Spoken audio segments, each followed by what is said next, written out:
Good evening, wonderful people, great Biafrans, wherever you are on the surface of this very planet we call Earth. We welcome you to another exciting, explosive, earth-shattering edition of our twice weekly, I bet for this week, we shall make it twice weekly broadcast here on Radio Biafra, radiating out to the entirety of humanity from where we are stationed this very day.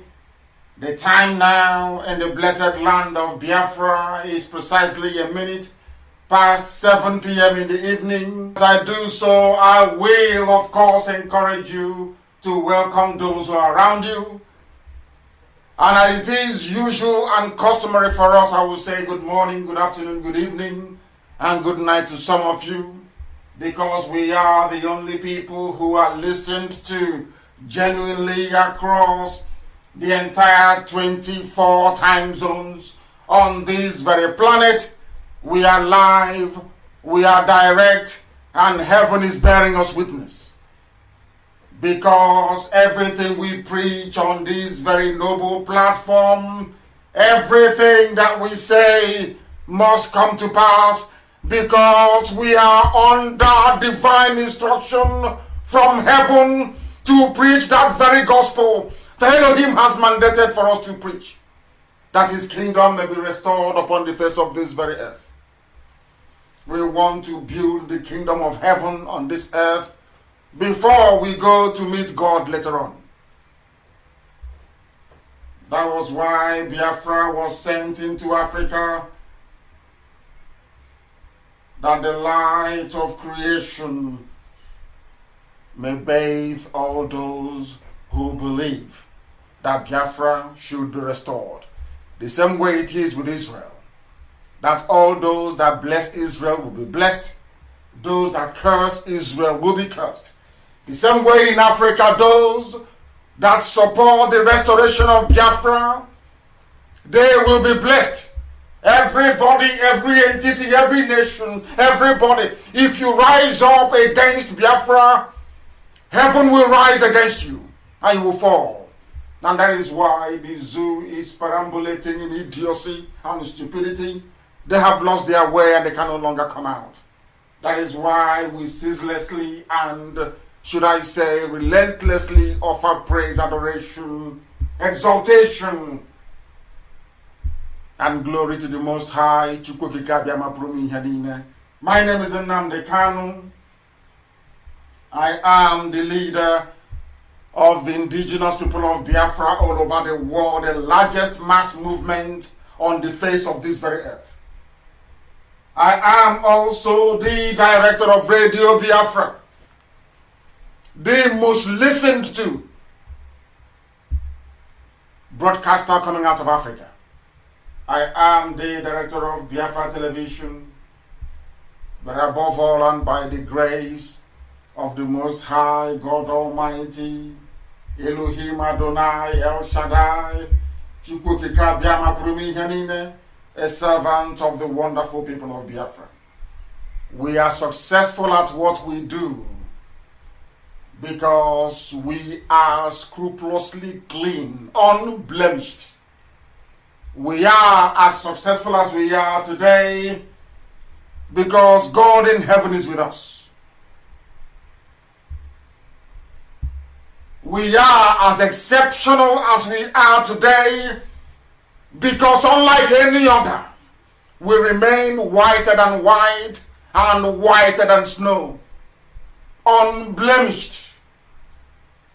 We don't steal, we don't gossip, we are not traitors, we don't backstab.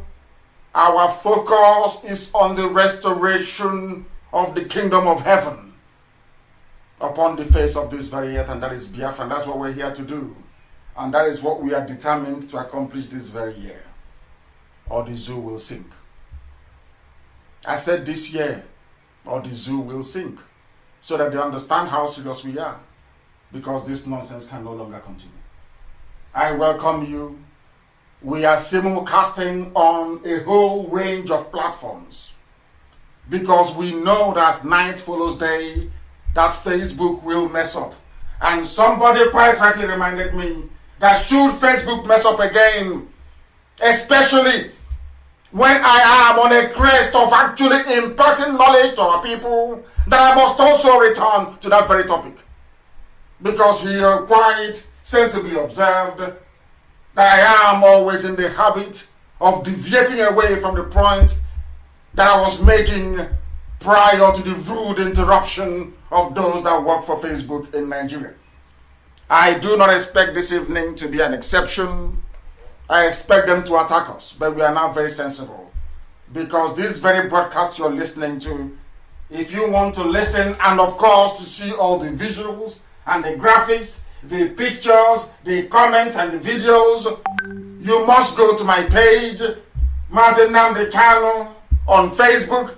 I have, I think, roughly about 300,000 likes, because they will not show the amount of followers that I have, because the people following me are greater than those who've actually liked my page.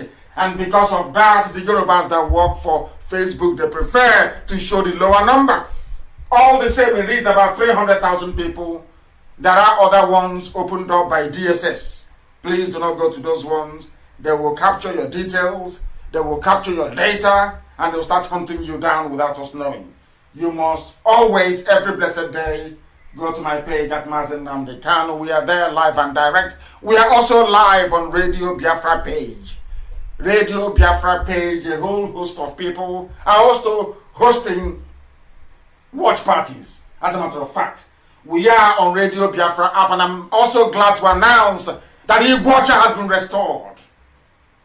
Our mega station in Igbocha is now functioning. I was told reliably before we came on air.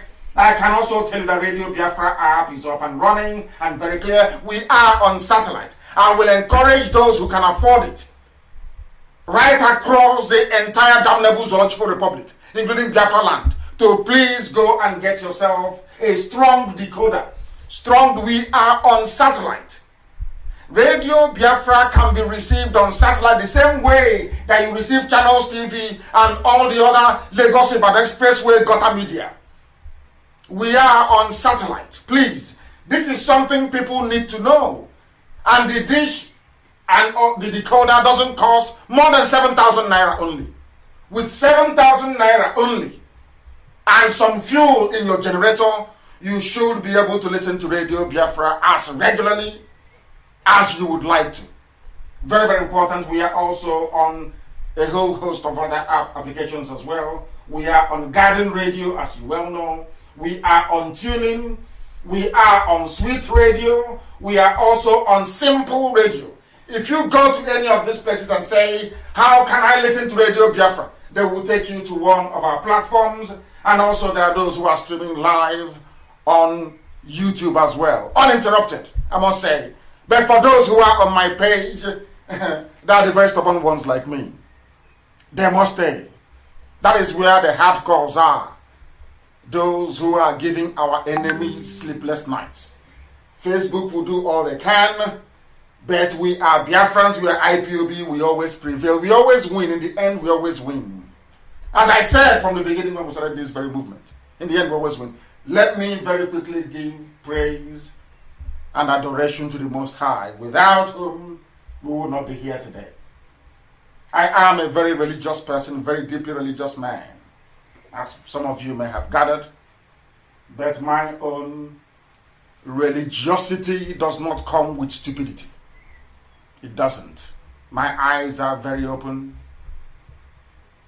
My brains are working very well, because I have the ability to discern, to know when I'm being lied to, and to also know when I'm being told the truth.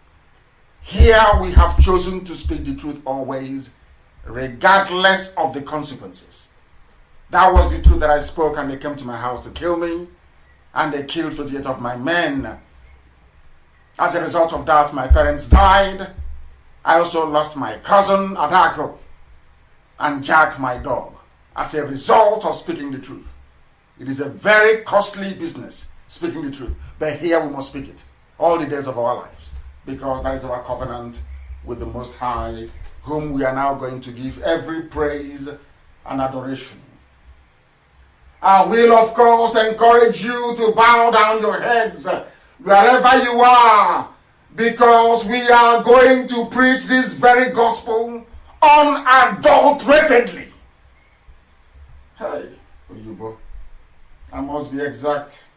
I have to be exact. Makandiuchu, I have to be exact. Let us pray to the Most High. I will pray in English today because there are some people that told me they'll be listening from Eastern Europe, that I should try and pray in English as well so that they too can follow. And that is what I'm going to do this very evening. Please, if we may. Because the promise of Elohim to the king of Israel, David, is this: that whoever dwells in the shelter of the Most High will always rest in the shadow of the Almighty, and that is where IPOB is today. And that is why we are untouchable, not because we are strong, not because of anything extraordinary about us, not because we are superhuman. We occupy the preeminence we enjoy today out of thy grace, O Heavenly Father. And this evening your children are gathered all over the world to say to thee that you are our refuge and our fortress, you are our Lord and our God, and in you we repose every trust. We have no strength of our own, no strength whatsoever. Though the enemies encompass us about, you are going to save your children, because your words are yea and amen. You don't retract it because you're God. Once you have spoken, it must come to pass. And your promise to our ancestors is this, that Biafra will be restored only if we can seek your face. And this generation of IPOB, we have sought your face. We don't worship idol. Never, ever, ever. And that is why you are piloting the affairs of this very noble movement. This IPOB that we dedicate to your grace this very evening, that you may have mercy upon us, that you may confound and confuse our enemies. As always, they will flounder. They will speak things they do not know about. They think they are slandering us, oh Heavenly Father, but they are helping in their own little blackened way to propagate your gospel. Because those we never knew before, now they know us as a result of the work of our enemies. We give you praise and adoration. We honor thee and we bow before thee. We ask thee to come and take control, to come and take charge of our proceedings this evening. Because you said you will cover us. With your feathers, O Heavenly Father, and under your wings shall we take refuge. Today we proclaim that this very IPOB, this very unstoppable movement to restore your kingdom upon the face of the earth, as you promised the ancients, we do so singing your praise, O Heavenly Father. We do so enabled by your glory that encompasses about. We do so knowing that pestilence can never strike us down in darkness, nor shall any plague, including coronavirus, destroy your handiwork. Because many will fall. Those who never believed in us before, now they believe. Those who thought that we were mad before, as a result of all our proclamations, today they now know that we are speaking the truth that you gave us to speak. That is why everything that I utter comes to pass. Every prediction, every prophecy comes to pass in the lives of men. That is why you will have mercy upon us. And that is why Biafra will come, that we may rebuild your holy temple. Restore your presence in Arochukwu as it was of old. That your blessing may dwell amongst us, and every nation will come to Biafra land to pay homage to thee. Because you are eternal, because you are everlasting, because you are the Ancient of Days, you are the Lord of the hosts of all the heavens and beyond. You are, and only thee is the creator of the universe. That is why this evening we proudly proclaim that we have no other God apart from thee, that we shall not bow before any other God apart from thee, that this same God of Abraham and Isaac and of Jacob, this same God of Eri, This same God of God that begat Eri, from which Umweri and Aguleri came from where Biafra sprang from, we shall bow before thee and give you honor and praise, adoration and exaltation, now and forevermore, we pray. He said,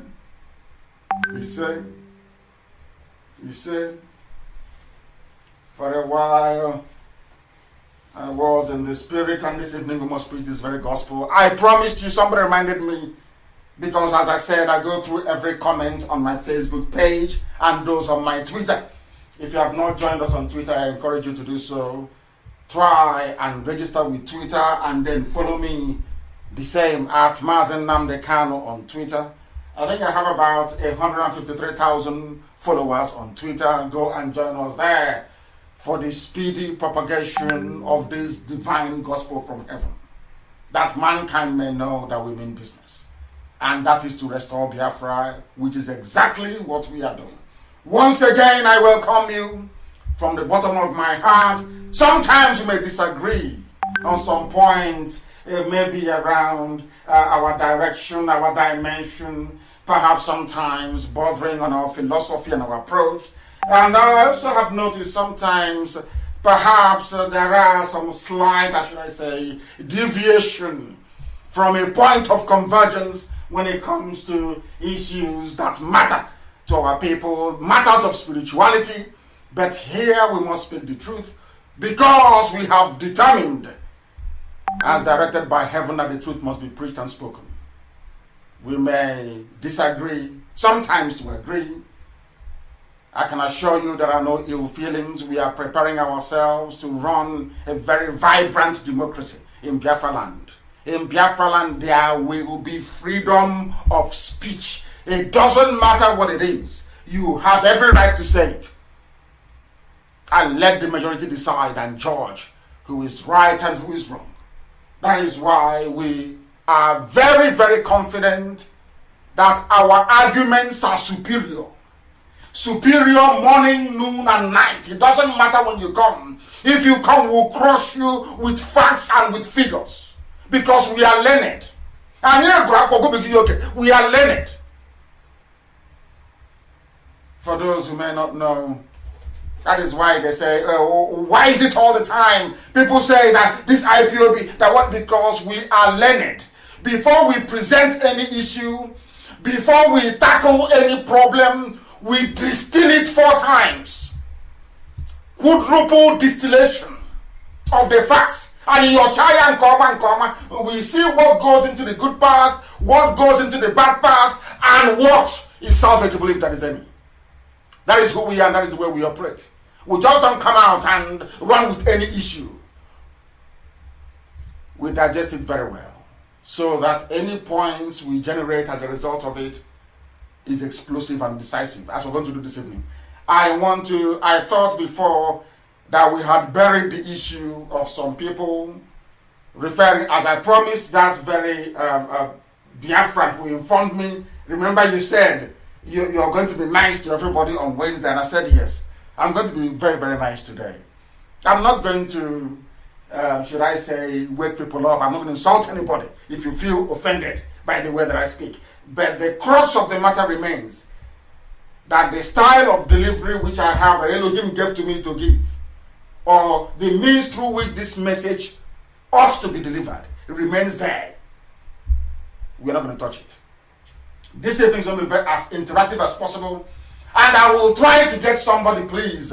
I am not asking you to call me on WhatsApp. At the end of this very session, I will take questions on WhatsApp by text only, not calls. I'm not asking you to call. But I would need somebody who will be on WhatsApp regularly and steadily to help me, to help everybody who is listening to navigate through this program this evening. And I also encourage you, all of you who are listening, to try and do the same. This is what we're going to do today, so we understand. I want to bury the issue of Niger Delta because I came across something before I came live on air. That some people have, sometimes out of shame, they have clung on to a dying name, Niger Delta. They have clung on to it. Not out of any firm conviction that their position is correct. They are doing so out of shame and humiliation. because they do not know what to tell their Janjaweed masters from the caliphate anymore.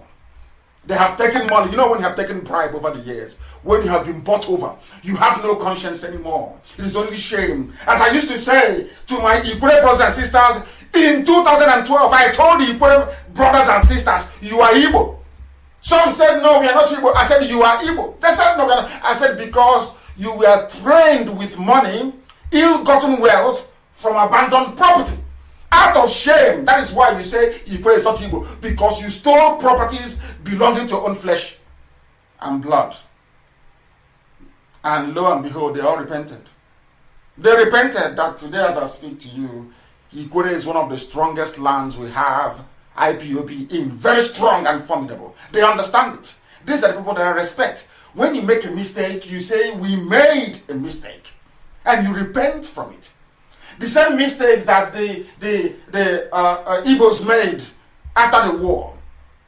Instead of going to Cross River, instead of going to Efik, to Ibibio, to Jagam, to Ekoi, going to Oron, going to Anang, going to Izon, going to everywhere they need to go, to Shekiri, everywhere. To go even to Anioma, go to Benue, go to Egala land to say we are one. Mistakes you have made. There is something called magnanimity. When you are in a position of power, in a position of authority, it is up to you to be magnanimous. They failed to show that leadership. That's why we're suffering today. And I have apologized time and time again for the failure of the post-war leadership, especially in Igbo land, for not going and uniting their people, for allowing the Janjaweed to use somewhere like Gowon to decimate our land. That today, when people speak of Igbo land, they will just say just the 5 core states. Forgetting that everybody is Igbo. Everybody is Igbo. I said everybody in the East, you are Igbo. This evening, we bury this Niger Delta rubbish completely, so it will never resurface again. I want to showcase the stupidity of those that still refer to themselves as that. I want to showcase it so that the world will know. It is quite interesting that I'm coming on air when I posted something yesterday regarding somebody that was beating a white man to stupor in America because the white man called him nigger. He was upset. But this is a name that people are proudly calling themselves in Nigeria, which is Nigeria. A very proud name that some people who are not well educated are calling themselves, oh, we are nigger Delta. They don't know the meaning of it. Some, or should I say, one or two of them had the temerity, or should I say the audacity, to question this. I call it the sanctity of my assertions. I call it sanctity. Because before I come here to proclaim anything, I research it 4 times. Quadruple distillation. So that anything we speak is pure and refined. Now listen very carefully. We are doing what we are doing because people wonder, why do we do things? Why do you agitate the way you do? I want to address some of the problems that people have. Why do you have this agitation the way you do it? You insult the elders, you insult the children, you insult the pastors. I said yes, because they're doing something wrong. When you go wrong as children, your parents flog you. Not because they hate you. Your mother is the person to discipline you more. Your mother disciplines you more than your father does. When it gets out of hand, she will say to you, oh, I will tell your father when your father gets back. And you know you're in serious trouble. Does it mean your mom hates you? All that time, as a little child, you're misbehaving and you're being punished or disciplined. Does it mean your mother hates you? It's because she loves you. Because I'm sure when you listen to the song from Chris Nicon back, I think Sweet Mother, you start dancing to it. Do you remember all the punishment you received from your mom? No, because she was doing it for your own good.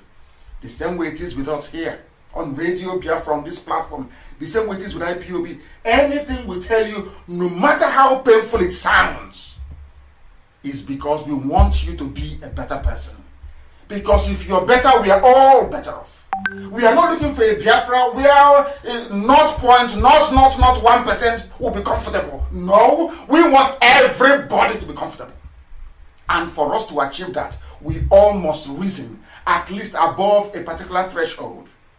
The minimum threshold for reasoning must be attained for you to sustain any civilized society, or else you'll be like the zoo called Nigeria today, where everybody knows that there is no head of state, there is no president, there is no vice, there is no army chief. Everybody knows that Asorok is empty. I said everybody knows. But out of fear and what I call parochial interest, they've all kept quiet. And people are dying, and people are suffering, yet they're all quiet. And now I'm struggling to understand how I can be nice to these people that have seen reason and have refused to acknowledge it. Now, do you understand where the anger comes from? That we not anger born out of hatred, but anger born out of concern for the well-being of everybody. How can you be a leader and you hate people? How is that possible? Of course, it's not possible. You admonish people. It doesn't mean you hate them. It doesn't mean you don't want them in Biafra. Of course not. We want everybody to come along. And I also want, the way I tackle Yoruba is because I actually love them, as a matter of fact. I want them to change from their old bad ways and see the folly, see the mistakes they have made, take corrections and become a better people. That is it. Have I, ever since I researched and I realized how good the Hausa people are, do I castigate Hausa people? Because I know in the men they are very good people. Forget about the very horrible influence of Fulani Janjaweedism over them. The Hausa people are very good people. Do you hear me castigating them? Sometimes, if any of you grew up in the village, you will know that that very child that the mother loves to discipline the most is the one she loves more than the rest of the children. That's the way it is. Because she wants that very child to be useful. I want you to situate, or should I say, contextualize what we are saying within this. It is born out of love and affection, not to do with hatred. If we hate people, we can kill them. We have the men to do it. If we want you to die, you would. If I say you will die tomorrow morning, you will die tomorrow morning. I can do it. But Elohim said, no, that is not the job I sent you. You must speak sense into them. And that's exactly what we are doing. Out of it. Why would you hate? As they say in the village, if you hate somebody, you allow that child to put his or her finger in the fire. But if you love a child and you see the child putting his or her finger in the fire, you admonish that child. The baby will cry, if you notice. Now you're going to understand us. I promised that I'm not going to insult anybody, and I won't today. But I want you to listen very, very attentively, please. The Biafra we are building is a Biafra of free men and women who can think, who can stand up and say that our president is dead. What is happening? Why are you people not following the constitutional procedure? Where that fails, they will say to those in charge, you will all go to prison. And they will all go to prison. That is the nation we want to build. Because if there are no sanctions when you break the law, anybody will do as they like. Is there anything I've told you before there is a lie? I keep asking all of it. Is there anything I've told you before there is a lie? When I told you that Magu was corrupt, did you believe me? When I was campaigning for Kanu to come out to this, did you believe me? When I said the entire Fulani is corrupt, did you believe me? But now, we've not even started, and they are investigating them in the USA. More is coming.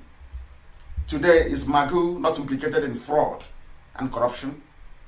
I cannot knowingly cast aspersions over anybody who is innocent. If I do mistakenly, I will apologize for it. But anytime I'm saying something and I'm pointing, they're telling you Asorok is empty. When I announced in July of 2017 that Buhari is dead, I knew what I was saying. How many years till now? Now, some of you, at least about 80% of you, have now agreed.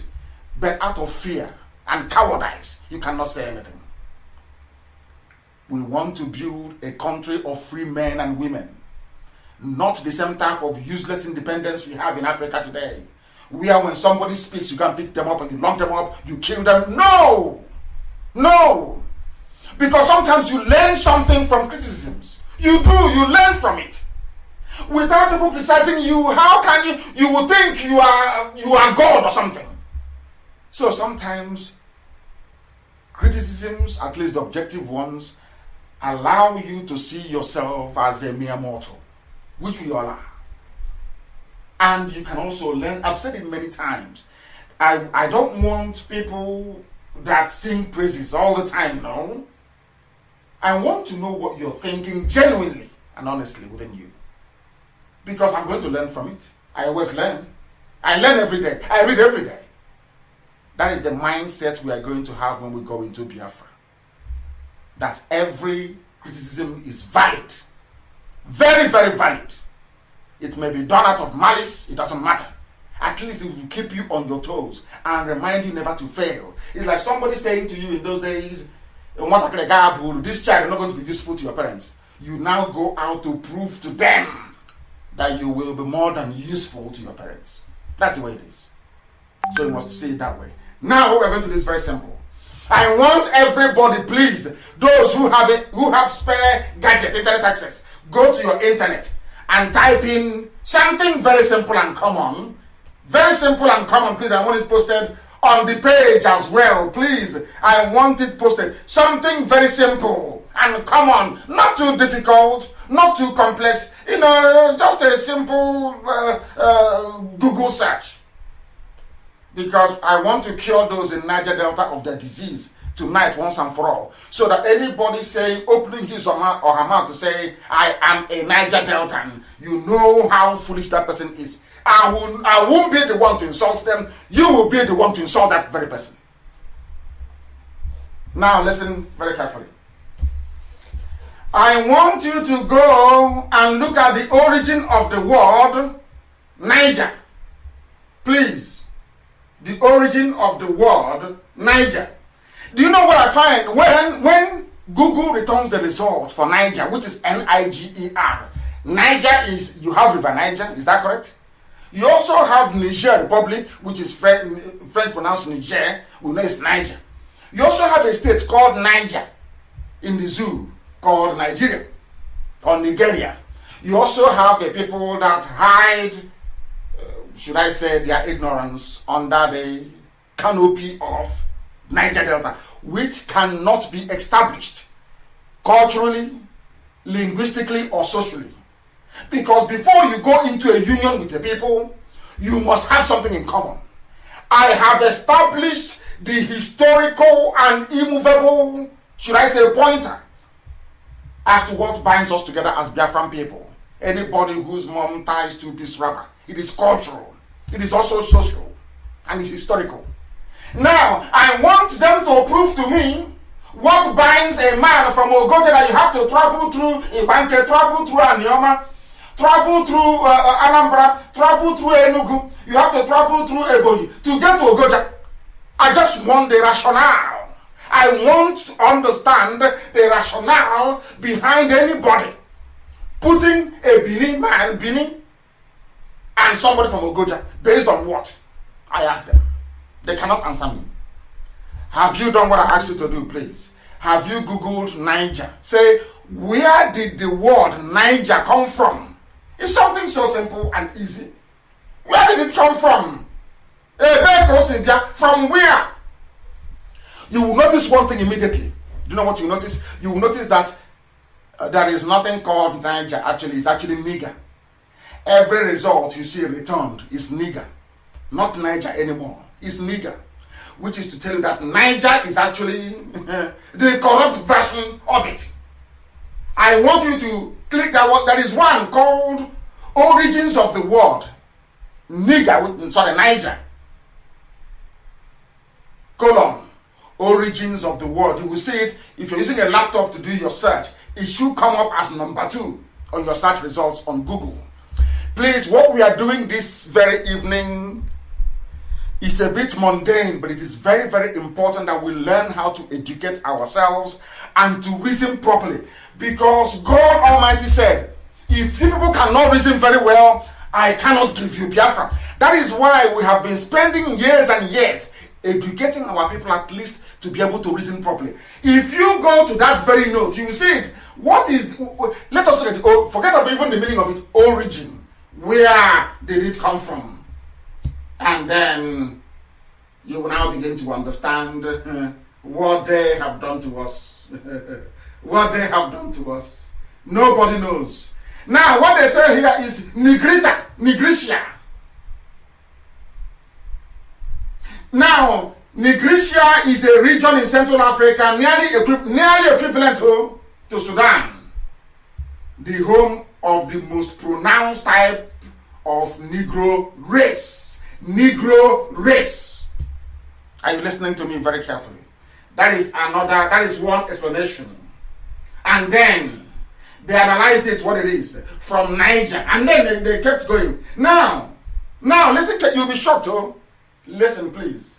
The name Nigeria first appeared in print, according to Dr. Meek, in 1960. It appeared, Dr. Meek wrote in 1960, the first time that anybody ever heard of the name Nigeria was in 1897. I will come to this later on. It was the title of an article, listen carefully, in a leading newspaper written by Miss Flora Shaw. Miss Flora Shaw. And only Flora Shaw can tell the whole world, maybe from beyond the grave, why she brought this name, Niger, to give it to Nigerians. So before 1897, the history of your ancestors never existed. As a race, you didn't exist. Now, I want you to understand that this is the reason why Europeans, white people, don't have respect for African people. I want to point it out to you. Now, because if a little white child is going through his or her history book, and, yes, Daddy, I want to know about Nigeria. Where do, Nigerians... The child will read that Nigeria never existed until 1897, when an English girl, her name is Miss Flora Shaw, wrote an article in a newspaper, in the Times actually, mentioning Nigeria for the very first time. Now, if that child is sensible, that child will ask you, but does it mean people didn't exist in Nigeria before 1897? What will you answer that child? Therefore, anybody who subscribes to this Nigeria, Niger this, Niger that, what you're saying is that a white man is superior to you, number one, not me saying it, but you. And number two, that you had no history. You never existed until you adopted this name. Do you see why this name has to go? Do you understand why this name has to go? Now, we continue. If you continue further, you will now go back to the search results again after the origin. You will see nigger. Wikipedia says nigger. A brief history of the world's greatest taboo. Nigger, N-I-G-G-E-R. No more Niger, everything is nigger. All the way through is nigger. In fact, they're saying, where did the N word come from? One says, the definition of nigger, what does it mean? It is all there for you to see. This is a name that some people decide to call themselves. If you call a black man nigger in the UK or in Europe or in America, you go to prison. Now I'm asking myself, on what basis should people get upset when they're called a nigger by a white man? You say it's racist. On what basis? Why should you get upset when a white man calls you nigger? Why? Because the most populous, allegedly, black country in the whole world is Nigeria. Their names are nigger. They are nigger. People that come from a nigger area. So why should you get upset when a white man calls you nigger? Why? I keep asking that. Why? And now on top of that, and what does nigger mean? Nigger means darkness, evil, bad. You are in Nigeria, a place called Niger, and somebody is saying that even our own delta, where a river, which is Orimiri, flows into the sea, they are putting on the apparel of another nigger. Inside the nigger already, double darkness. And that's why I want that picture posted of Nigeria to see how dark it is in the southern part of Biafra, in the coastal region. People don't know when they use their mouth to bring curse upon themselves. And I keep asking them, you have given birth to a son or a child, or maybe you're planning to get married one day to give birth to children. Are you telling me that you're going to name your child absurdity? Is that what you're telling me? Are you going to tell me that you're going to name your child evil? Are you telling me you're going to name your child nigger? Of course not. Of course not. Then I'm asking you, why should you accept it? A name, a derisory, insultive name. You say Nnamdi Kanu insults you all the time. But the name you're answering is an insult. The white girl that gave it to you didn't give it to you out of love or any care or concern. Gave it to you out of derision. She wanted to dehumanize you. They anglicized it. Nigeria is nigger. That's the correct pronoun. That is why, can you see that if you go to Google and you put in where did the word Niger, didn't put nigger, where did the word Niger, everything you see is nigger all the way through. Because they can't lie. Can you see it now? So when you say I'm a proud Nigerian, you're saying I'm a proud darkness. Let me go to somebody have sent it to me. I don't have their name. Their name is not here. Somebody sent this thing to me on WhatsApp right now as we speak. Let me see what the person's name is. See if we have their name here. He's a retired professor. I'm not mentioning his name. He is a retired professor of medicine and biomedical engineering at UNN. He sent this thing to me. I won't mention his name. But right now he is a visiting professor to Futo. These are the people that listen to us. He sent me something now, which means he is following. And Prof, thank you very much. He is following. He sent me the Wikipedia. He sent me the origins of the word. And also, he's asking for Niger, or don't forget. But they're sending him results on nigger. Everywhere is nigger. Now, do you understand it? Now, do you understand where you curse yourself? You brought shame upon yourself. And you want white people to feel sorry for you. Whereas the name you're answering is exactly how they're treating you. They treat you like a nigger. And you're upset. And you're crying. And you're saying Black Lives Matter. Whereas there is a place. In fact, even two countries. One is nigger. The other one is nigger area. Does that make sense to you? And I keep asking you, does it mean that somebody from Obumoshi has a relationship with somebody from Niamey in Niger Republic? But it's not nigger. And the funniest and most painful part is that there are black people willing to die to defend an insultive name given to them by a white girl. That is, when you think about it, you become shocked to the bone marrow. You're telling me that people are prepared to go to war, to kill themselves, to arrest you, to detain you without trial, over a name given to them in 1897, mentioned in 1897 by a white girl. They say, I don't know the name of the people, I just say, they look black and they're nigger. Just nigger. Now you understand this? And let me tell you, in fact, read the one on Wikipedia to understand. When I say, as a Nigerian, you are already insulting yourself. Not Nnamdi Kanu is insulting you. You are an insult to yourself. I want to bury this whole Niger Delta rubbish. You are in a nigger area. And you're naming a part of the land of God Almighty in heaven. Nigger. I think you must be, I'm not insulting anybody, but I think they must be mad. Honestly. In the land of the Most High, do you know you are occupying the center of the earth? 0 latitude and 0 longitude. The very epicenter of humanity. And do you also know that the continent of Africa, every other continent have moved? Only Africa remains in one place. Are you aware of that? I'm sure some of you may have heard of tectonic plates, about, volcanic, or should I say, the happenings that goes on in the earth crust, expanding the continents. So you don't know that at the time that South America and Africa were together as one plate, and South America broke off.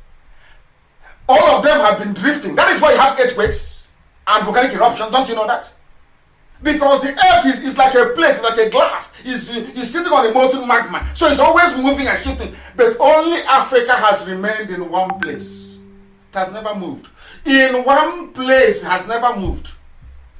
And you that you represent light itself, a little white girl was sent by the Times newspaper of London, came to Africa after traveling, he decided to write about niggers. And they gave it to you as a name. And you adopted it. You're a nigger. That is the highest insult in the world. And you're telling me, somebody is now telling me that I'm insulting them. When you are a bundle of insult to yourself, you are any day say I'm a Nigerian, you are insult, you are a nigger. Niger, call it, slang it however you like. You are a nigger. And I'll tell you what it means. So that the enormity of your, should I say, ignorance, let me not say stupidity, can be driven home. Listen, according to Wikipedia. We asked them about Niger, so Wikipedia knows that there's nothing called Niger, it is nigger. Forget all the semantics, it's nigger. We asked, according to Professor, he is emeritus actually, he sent me this very link, and I want to read it for you, what Niger means. Let me call it Niger, or Nigeria, what it means. In the English language, this is according to Wikipedia, the word Niger, or nigger, is an ethnic slur. Ethnic slur, which means it is used as insinuation or allegations about members of a given ethnicity, or to refer to them in a derogatory, pejorative, or otherwise insulting manner. Hey, so you say to Nnamdi is insulting you, yes? You are insulting yourself, not me. Now listen again. What does the word nigger mean? It's an ethnic slur. It is a name used to refer to people in a derogatory manner, in an insultive manner, in a pejorative manner. So anytime you say I'm a Nigerian, you're saying to the world, I'm a monkey, I'm a baboon, I'm a fool, I'm an idiot, I'm a damn darkness. But that is your name. No wonder they don't, when I speak, no wonder they don't want Nigeria to break up. No wonder. No wonder. And I kept thinking to myself, why is it that God in heaven keeps saying to me that Biafra is the light of Africa? I never knew until yesterday that the reason why they always want you to maintain the name Nigeria is because you are darkness. Darkness is fighting light, which is Biafra. So the only thing a white man can do is to name the British. They saw the light of God in us. And how do you cover light? It's not darkness, you cover everywhere. Subdue it. And that's what they did. So instead of them to say, oh, you are the children of light, you're doing very well, they said, no, we will now give you a very good name. Darkness. And once you accepted that name, that your name is darkness, darkness came into our essence, our being, and our spirit. That is why we are poor today. That is why there is nothing you can do in Nigeria and it will progress.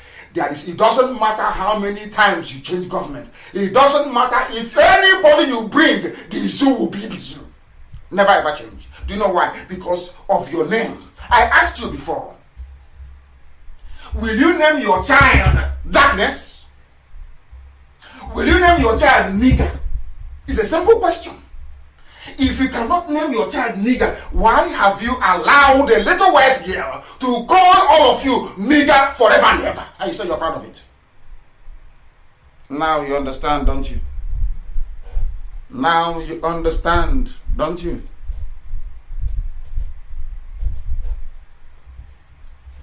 This is why you're being killed. Because of this name, because of this darkness. That is why things are happening in the zoo and nobody cares to know about it. And after tonight, are you still going to call yourself a Niger Delta? Or a Niger Deltan? Or a Nigerian? Or from Niger State? Niger State is Niger State.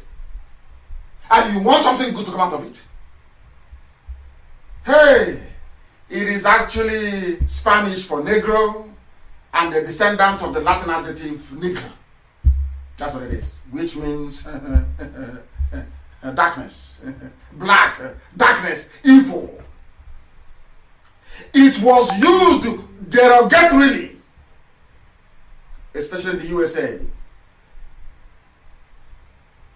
It's a racist insult. A racist insult. That is your name as a people. And you're telling me that you're ever going to progress from it. I doubt that very much. That is why your name follows you everywhere you go to. Follows you all the time. Who can give a birth to a child and name the child absurdity? Can you do that? Can you name your daughter, your beautiful child? Absurdity. But that's what you're answering as a Nigerian. A racist slur.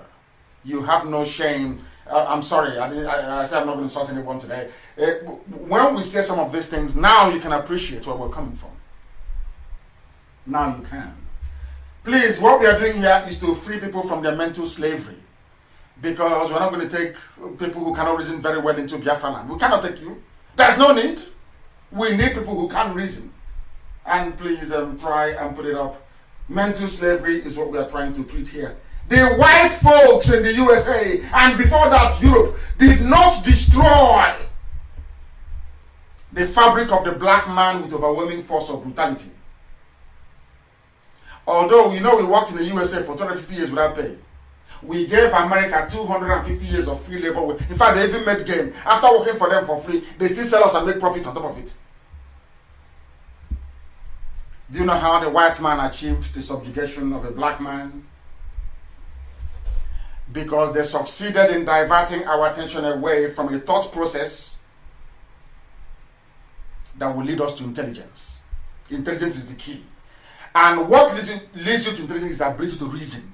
You must be able to reason properly.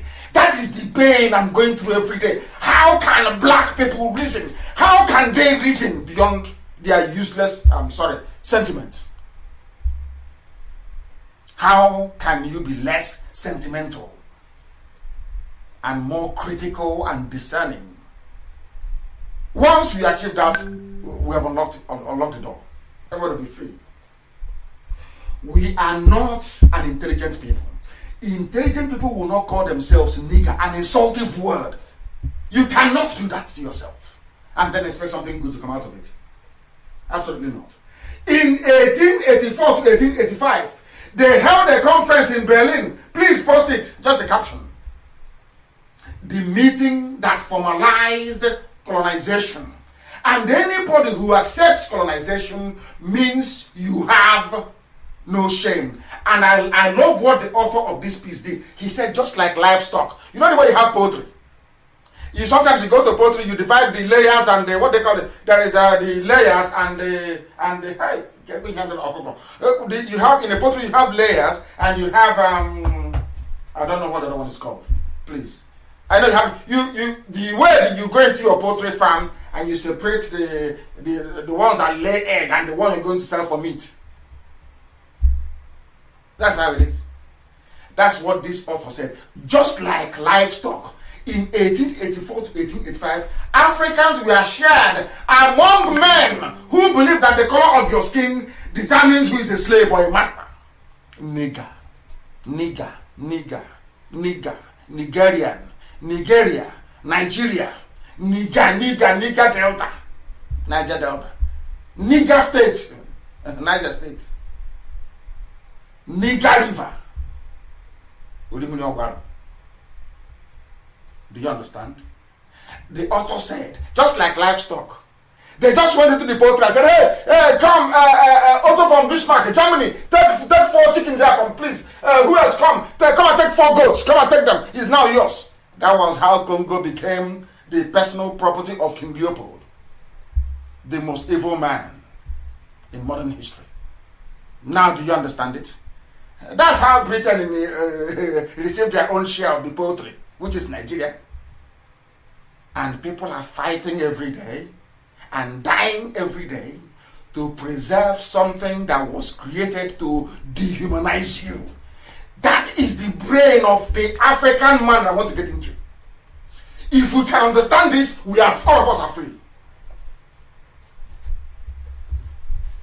We must proceed. There is a question I've been asking myself over and over again. Why is it that a black man is prepared to kill for and be killed for something a white man created to enslave him? Can somebody answer that question, please? We must defend Nigeria. Nigeria is the one Nigeria. And I kept wondering, why is it that meeting after meeting, diplomatic meeting after diplomatic, I hear the same thing. But don't you think you can do something and leave Nigeria as one? I don't know. It was when they were trying to shield us away from the truth. That is why when they mention Biafra at the UN, they all get up and they run away. They know we represent the light. And the name Nigeria is darkness. They want darkness to cover Africa because Nigeria is the most populous nation in the whole world. The ones you hold Nigeria down with this idiocy, you have held every black man down. We cracked it. Now, do you see why we agitated for Biafra? Not from a human standpoint. We go into the spirit and see things that mere mortals cannot see. Do you see why they beg you Nigeria should be one? One Nigeria. What can you do to keep Nigeria one? Why don't you answer Biafra inside Nigeria? Because there is need for that darkness to continue. Because your name is darkness. Your name is evil. Your name means you can never be enlightened. Your name abhors light. And as you have seen from our lectures on Sunday, even Quran says God is light. The Torah says God is light. The Christian New Testament says God is light. And somebody named you darkness. Is there anywhere in Spain they call Negroland? No. Now you understand, don't you? Do you see the game they're playing? And oh, leave it as one Nigeria. Anybody that tells you leave it as one Nigeria, you know that person, even in the spiritual realm, has been initiated to fight light. They are the children of Satan. That is why Obasanjo will always defend. Because Obasanjo is the agent. I know him very well. He thinks I don't know, but I know him well. He's the agent. They want one Nigeria because they represent darkness. Darkness. How can you tell me that you went to school and you want to name your child darkness? Nigger. A racist slur word. Something that is used to demean you. That is what you're answering with green, white, green flag. And the 200 million people under eternal damnation and subjugation without knowing it. And you claim you have universities. Ordinary Google don't get it. Ordinary Google, go and Google your name. And let the shame overcome you. Go and read the one from Wikipedia. Let your shame overwhelm you. How else do you want me to teach this? How else do you want me to teach this so you understand? So that the brain of a black man can open. How else do you want me to teach it? Your name is darkness. A little white girl came out of, should I say, her racist convictions, named you Nigeria. Niggers, and you accepted. And if they call you a nigger anywhere else outside Nigeria, you start complaining. But you're a nigger. Instead of saying, I'm a Nigerian, say, hey, you're a nigger. It's better now. That's your name. I want to sound like one of these useless American rap artists. I don't like rap music. Some of them I don't like. It's a very useless genre. Doesn't add anything to your life. We must continue.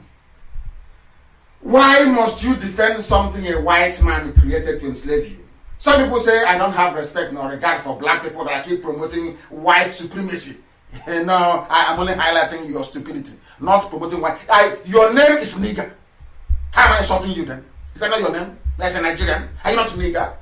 Is that not the meaning? The literal meaning of your name is nigger. How am I insulting you? You insult yourself, you say people are insulting you. Nigeria was created, or Nigeria was created as part of the process of partition of Africa by Europeans for their own economic gains. Nigeria was not created because they love you. And it was created as an economic, as a company. All of you that claim you want to maintain one Nigeria, you're maintaining a British company. Not a nation, not a country. You can lie to yourselves because of the oil and gas coming from Biafra land. You can lie as much as you want. Your name is nigger. You were created to serve the British, and you will serve them every blessed year of your life. All of you are slaves. It is here. Is anybody saying that colonialism was a good thing? Is that what you're saying? You know, people say, oh, we must end colonialism, it's not good. You acknowledge that colonialism is not a good thing. But you're keeping all the vestiges of colonialism. You went to war because of it. something a white man created, you are prepared to kill 5 million people because those people said, we don't want this British company called Nigeria. Fellow black Africans went to war, killed their fellow Africans in order to preserve something that a little white girl created. Is there any idiocy higher than that one? I don't know. They are DCOG black people.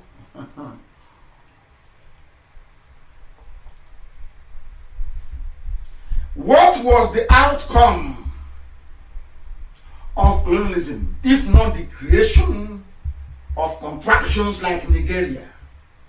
Now, if you say that colonialism is bad, and Nigeria, you acknowledge that Nigeria is a product of colonialism, it therefore means that Nigeria is a bad product. I don't know if you follow what I'm saying.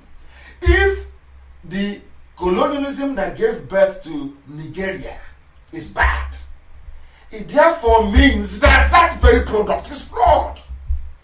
If it's not bad, why did you campaign against colonialism? Why, I ask you? Somebody said, of course, Ibanusi Omubik, I'm not insulting anybody. I promise I'm not. I won't insult anybody today. I'm not. I just want to lecture. As heaven has directed me to. I want to lecture. I'm not insulting anyone, please. I'm not. It's simple common sense. Nigeria, the zoo, Nigeria is a product of a flawed, exploitative process. Therefore, Nigeria is bound to be exploitative and bad. Evil will always beget evil. That's what it is. Colonialism was bad. The product of colonialism are all these flag independent states in Africa, of which the most prominent is the zoo called Nigeria, Niger area. It means it is also bad. Some people have said, oh, you must focus on delivering the people from the zoo first before educating them. I totally disagree. I comprehensively disagree wholeheartedly. Because the mindset we use to enter into our new nation, Biafra, is going to be the sum total of what we are likely to become from there on in. Any region in the zoo, Nigeria, so I call it a zoo, Niger area. Any people in the Niger area that fails to reorientate their people will end up being another Nigeria. Only worse this time. If we go into Biafra with the mentality of Nigeria, we are finished.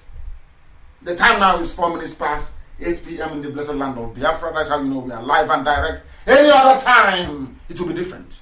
Then you know it is, recorded. Broadcast, the one they do with whoever is wearing the mask in Asorok. Recorded broadcast. You have a president who is alive, but cannot do a live program. Only in the zoo, only in Nigeria. And anyway, I said I won't insult anyone. Let's proceed. That is why I say that the lectures we give you on Radio Biafra, they are priceless. You can't buy them anywhere.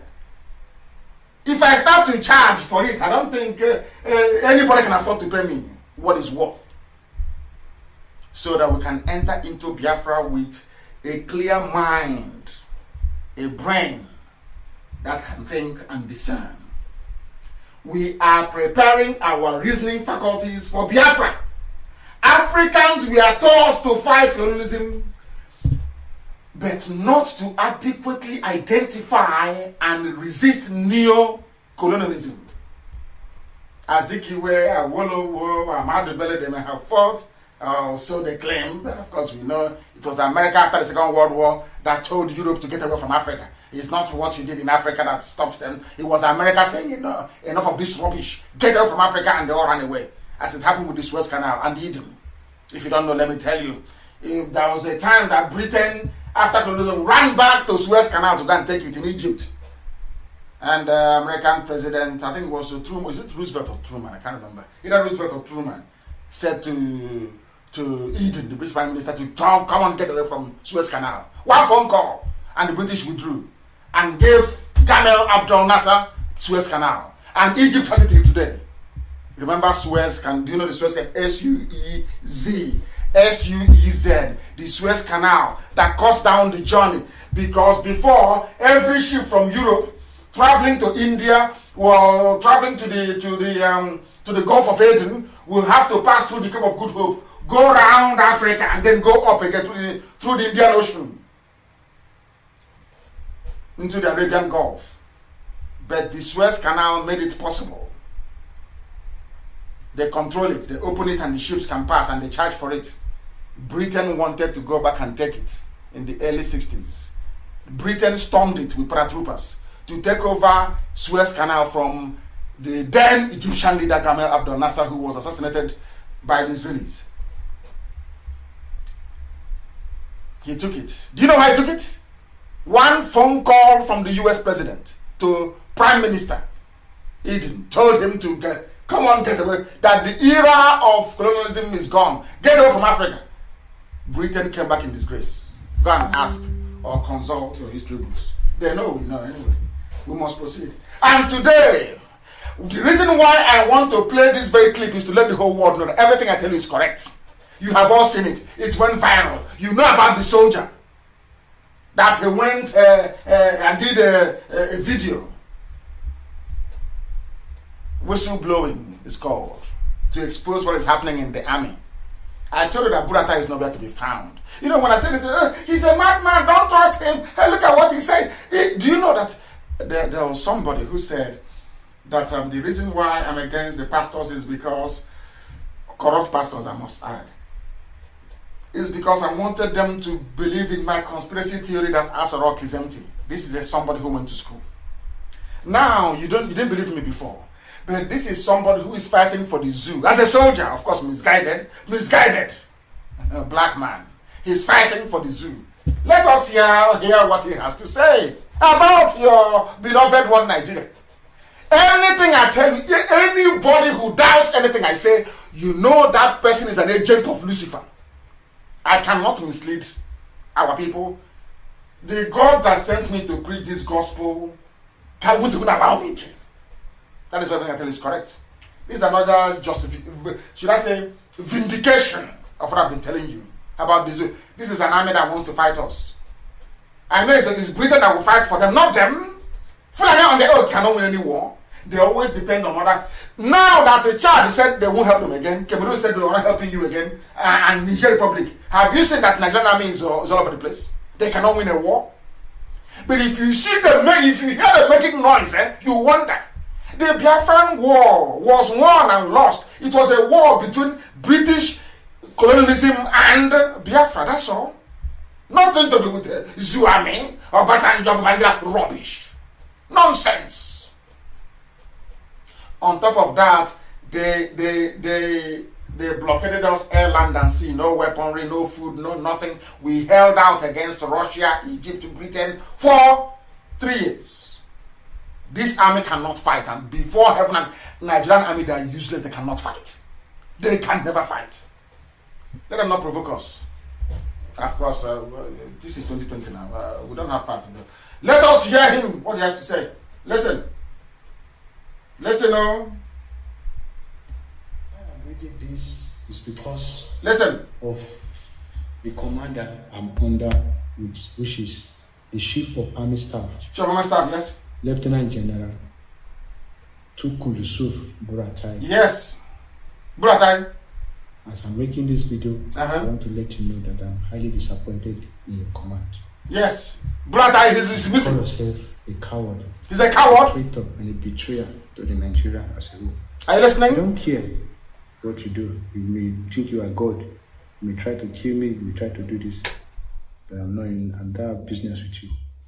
Because you are no more loyal. You cannot earn my loyalty with what you are doing. You cannot earn my loyalty. This is an army officer. The CDS, Chief of Defense Staff. I am highly disappointed in you. Chief of Defense Staff is highly disappointed. Disappointed to you in the sense that you are the Chief of Defense Staff. The Army, the Navy, the Air Force, yes, they are under you. Under him, yes. You are the piloter of this to bring out the structure of the military. You are failed. To the extent you are even collecting command from ECOWAS. Are you listening? Do you people now listen? Do you now listen to me at all? Some of you have seen this video, you didn't analyze it very well, or you didn't actually understand what he's talking about. He is saying, now I just want to go, I don't want to go too far. I want to do everything out in the open. I want to say, who is the, I'm just Googling it please. Who is the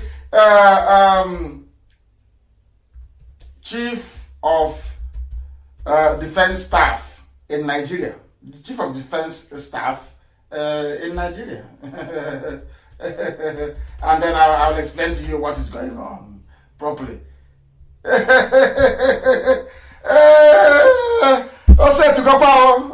He's a Yoruba man. And now his name is General Abayomi Gabriel Olonisakin, Yoruba man, taking orders from a Fulani man that should be taking orders from him. He is the chief of the. So I said, you know, some people, they go through they see this video, some of these things, they don't read. People don't read meaning into it. Listen, they don't read meaning into it. After this video, let's go back a little bit. Loyalty. Listen. I know after this video, you may come. No. I want to go back a little bit. The military. It says that you are the Chief of Defense Staff. Chief of Defense Staff. The Army, the Navy, the Air Force, they are on. Olanisakin is Chief of Defense Staff. So he's in charge of Army, in charge of Navy, in charge of Air Force. That is the meaning of Chief of Defense Staff. All the other service chiefs report to him.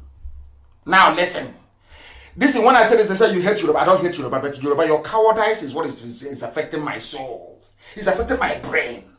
Yoruba, you do this time and time and time again. You are higher than somebody who is a janjaweed. Why must you? If I say this, they say it's propaganda. Nnamdi Kanu with his propaganda. This is from an army officer. They've arrested him today. He's an army officer. He is saying it. What this man is telling you is that the Yoruba officers serving in the army, that they are cowards. That's what he's telling you. That's what he's telling you. That's what he's saying. Not me. If not, why would somebody who is the chief of defense, entire defense structure, General Abayomi Gabriel Olonisakin, why would you report to Buratai, who should be reporting to you? Hey! Do you see why we need these lectures? Do you see why it is important? Because in Biafra land, it will never be like this. You must obey the channel. You see what Fulanis have done to people. Everything is upside down. Constitution upside down. The legal system upside down. Everything is upside down. Including the reporting, the chain of command in the army. Or should I say the defense sector. That should be sacrosanct. Because that is why they don't want to put a Biafran there. They know the Biafran will say no, report to me. They put the Yoruba man. Oh yes, member. And when I say it, the Yorubas will get upset. Don't be upset. I'm telling you, you people need to change. That is what he's saying. Let's listen to him again, please. This soldier. Are you? Listen. You are the piloter of this to bring out the structure of the military. You are failed. To the extent you are even collecting command from ECOWAS. Do you know who's ECOWAS? Chief of Army Staff. This young man is saying that Abayomi Gabriel Olanisakin, you have failed. Now, these are the people you expect to defend you against Boko Haram, against ISIS in West Africa, against Al-Qaeda in the Maghreb, against Ansuri, against Mieti Allah. Do you see that the Yorubas in Nigerian army, that they're a waste of space? They just have rank for nothing. Waste of space. Somebody that Buratai, when he was alive, should be reporting to, is the one reporting to Buratai. Can you believe such a... No wonder they're arming all the bandits and he cannot say anything. This is from a Nigerian soldier. Now you understand why we say the things we say and why we say them the way we say them. Do you now understand it? When I say, they say you are an ethnic bigot.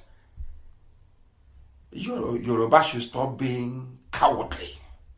There are brave men there. Fajuyi was a Yoruba man, stood beside Ironsi and fought. There are some Yoruba men that fought in Biafran army. So I know there are brave, mostly from Ekiti. There are brave. Where are you people? Why do you allow people like this man, or Lonnie Cassin, or whatever it's called, to bring dishonor to you people? Why? Reporting to somebody who should, he's a general. This one is a lieutenant general. A general is higher than a lieutenant general, isn't it? Unbelievable. Unbelievable. Unbelievable. Hey, Yoruba, why are you like this? Why? Why are you? Why can't people be brave for once? Be brave. Call a spade a spade. Be brave. Be brave. Hi. Is it that people are afraid of the Fulani? What is it? Is it only? I thought it's only Kwara State people lost. What type of damage did the Fulani do to you people that you are afraid? Even a friend that you are higher than in rank, you are terrified of him. Why? Yoruba, why? No wonder when the chief of defense staff is a Yoruba man, he's scared, he cannot do anything, and chief of army staff is dead. He died, he contracted corona, he's dead. That is why today 240 persons were killed, within 6 days. 240 persons killed by Boko Haram bandits within 6 days in northern Nigeria, according to a group. Abdul Aziz Suleiman, I don't know what is CNG? What is the meaning of CNG? Coalition of Northern Groups. In a statement today said, Nigerians have steadily lost confidence in the ability of the authorities to reverse the uncertainties arising from the cyclical violence which has continued to ravage the country. Who are carrying out the violence? Janjaweed. Who's in charge of the army? Janjaweed. Air Force, in fact, the Yorubas they have are just OES member. They report to their juniors. And you think this army can win any war? Oh dear. We're only a few months away. We shall see. Have you seen your zoo? 240 people dead, slaughtered. People are dying every place. Let me tell you the problem I have with a Nigerian, a Nigerian, so to speak. A Nigerian cannot reason. Your average Nigerian cannot reason. People from this darkness, they cannot see. They are not enlightened. They are not. There is every sign that things are not okay. You don't have a head of state, you don't have a president, you don't have any vice. There is no chief of army staff. Who is the main man? The chief of defense staff is afraid. What sort of country is that? Are you people all blind? You cannot see? Or you cannot reason? How can you have a president and such rubbish is happening? How can you have a president that demolishing your embassy in Ghana? You have a president and they're kicking you out in Congo. What sort of people are you? Why can't you reason, for goodness sake? Why? Because you're afraid. No, that's Nnamdi, Kanu. If he gets his Biafra, we won't get oil and gas. So all the Yoruba billionaires will go bankrupt overnight because they depend on oil, isn't it? And gas to make their billions. That's what they say. We support Niger Delta. Don't encroach into Niger Delta. They think we are daft. We know their game. As if you love the so-called Niger Delta. Do you? Do you? Oh no, so Alakija and Otedola and Tinubu with their oil companies, they can be allocating, sharing all the money, oil blocks, everything. You think we are stupid? We don't know. So you love Niger Delta and the headquarters of every petroleum company is in Lagos. Every personnel that they bring in, even at the so-called Petroleum Institute, is only other people who are there, no Biafrans are there. Yeah, you love Niger Delta. The thing that is in the olden days, before Radio Biafra, now we have come. and the IPOB is on the ground. All that lies. You know, I can see they're now mobilizing their agents, the Sabo in our midst, to be talking. Oh, what are we doing? You're there, and Nnamdi Kanu and IPOB everywhere. Nnamdi Kanu and IPOB. What are you doing? You see the Sabo will come out and make one video. That's how you know them. They talk rubbish and they disappear. They talk nonsense and they disappear. My happiness is that their audience are no longer existent. They have disappeared. Now our people are wiser. Now we know the truth. They think we're foolish. Let us now look at another thing which you have escaped. Some people thought I forgot about Asarok. No, I'm going into it tonight. Asarok, yes, we are going there now. We are going there because otherwise there is nobody there. This woman has called out Aisha many times. Where are Nigerian men? She did the video, lied. That was the day that, believe you me, before God, that was the day I thought to myself that I knelt and I prayed to God and I said, God, black people, where did you get them from? I was asking God, are you sure you didn't create us by mistake? Are you sure? Aisha came out, not once, not twice, to say to everybody, there are a group of people, cabal, they have hijacked my government, my husband's government. Everybody kept that. Some like, hey, Madame said some cabal, they took her husband's government as a joke. She was crying for help. That time, Abakari had the upper hand. They humiliated her, not once, not twice. Now Abakari is dead, and she's the one in charge. The other day they were trying to remind her that she's a woman, that she shouldn't be in charge. But now I'm happy that all her privileges have been returned to her. And I keep asking people, those that knew the old Buhari, are you telling me that if you're in your house and you're upstairs and there's a gunshot and your wife is being humiliated, you will just sit there and do nothing? Let me tell you the trick they're bringing. They say, oh, maybe he's incapacitated. Hey, let's 2023 come. He's not feeling well. He's like, you see how people, because you're in a zoo, you're in darkness. Nigeria. You cannot see the truth. You cannot speak the truth. You cannot. Let me tell you what is going on. There's a very simple experiment and it's homework before, because I'm going to run a live AM interactive program on Friday. Just phoning. I won't do anything. People just be phoning me. I'll be answering questions on Friday mornings. I'll be doing that now. Let me ask you to do this homework for me, please. Do you know that if you go to Asarok all the time, they will say to you, oh, the governor of Borno State came to visit. Is that correct? Oh, the Oba of Benin came to visit. Oh, the Alaafin of Oyo came to visit. Or maybe even Osubajo came to see him. Or Boss Mustafa. Or Ibrahim Gambari. Yes. Let me tell you definitively why there is nobody there. Forget all these boys wearing masks, all these Aisha boyfriends. Rubbish. Do you know the funniest thing? None of these people that went to inside Aso Villa, whatever they call it, you can never hear the person they went to visit speak on camera. What usually happens is that after them say, oh, Mr. Bala Usman went into Asarok to see Mr. President, and I saw him, and they discussed. They talked about agriculture. They talked about cow. They talked about how many cows in Daura farm. Do you hear the person that went to visit speak? After speaking, the next thing you hear, he's outside giving an interview. You will never hear from the so-called president. I said, check every video this year of the so-called visitors to Asarok. See if there is one clip. Even when the Africa Development Bank, the guy that stole money, the Yoruba man that stole money at Africa Development Bank, I've forgotten his name, the ADB chairman. He went to see him. They were doing chop knuckle or chop elbow. They were doing elbow pose.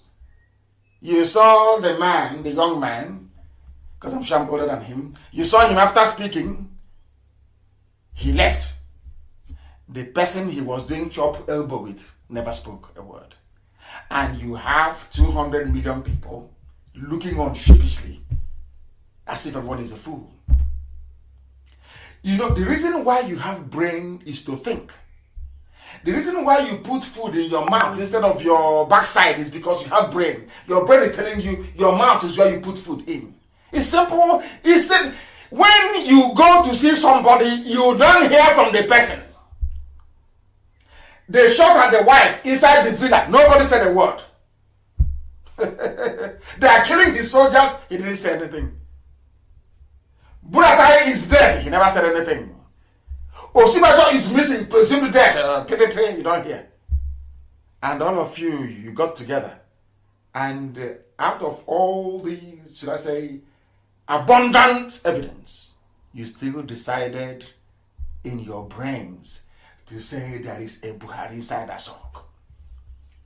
Now you can now see the reason why maybe that was what Flora Shaw saw in you people that led her to say, to name you darkness, nigger. Do you see? They say somebody's the name you bear will follow you always. You answer darkness. And darkness has descended on you. Not just metaphorically, but literally. It is there with you. That is why you cannot see. So it's not that Tinubu or Basanjo, the Yoruba ruling class, don't know. They know. They know all these things. But as they sit down, they agonize. If we open up and say what we know, oh, that's Nnamdi Kanu boy, he's insulted, he will take all the credit for it. The world will know he's been right. That is only envy. A black man's envy is holding them. And jealousy. They know Asarok is empty. The whole place is on autopilot. It is in the interest of the neo-colonialists to keep Nigeria one because they love the name darkness. As long as it stops Biafra from coming, that they are okay with it. And for the Tinubu camp, all they want to do is to get to 2023. And then they'll start eating and having fun. That's all. These are black people. That is why Africa is poor. The way we reason, the level of evil in us is why we are down. We have failed to reason. And why is that? Why is a woman is saying, my husband, come and help me from those who have hijacked my husband's government. Help me. You said her husband, go back to your husband is there. It's just like a woman who has been raped, escaped the rapist, ran to you on the road and said, please sir, help me, I've been raped.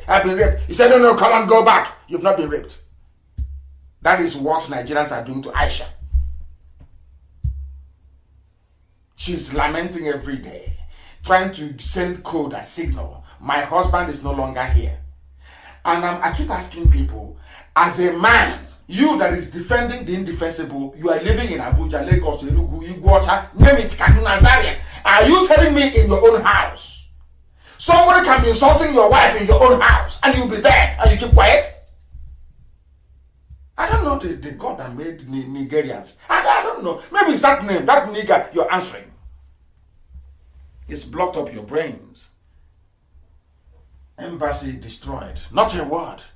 Not one word from somebody who is the president. Not one. Hey! You don't know that the destruction of an embassy is like an invasion. They left it to Senate President and the Speaker of the House. And you're telling, I don't know. I don't want to say anything. I don't want to insult anyone today, to be honest. Because I'm very, very upset. I'm very, very upset. Now listen. If you come home and somebody is beating your mother, or if you're abroad and you hear that your mother was kicked out of your house, who would you ask for first? No, where you are now, let's say you're in Russia or you're in Uzbekistan, you are in Vietnam, you are in China, you are in Japan, you are in USA. Your father is alive, allegedly. Your mother is alive, allegedly. Two of them are living together, maybe somewhere in Ashoko, in Abuja. And you got a phone call. Oh, that there's a gunshot in your house, so there's people insulting your mother in your house. Who would you call first? It's a simple question. Who will you call first? You will call your father and you say, Papa or Dad, what are you doing? Are you there and this is happening? common sense. What is wrong with black people?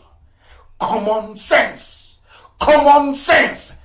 There is nobody there. The husband is dead. That is why they're insulting her. Can't you people reason for once?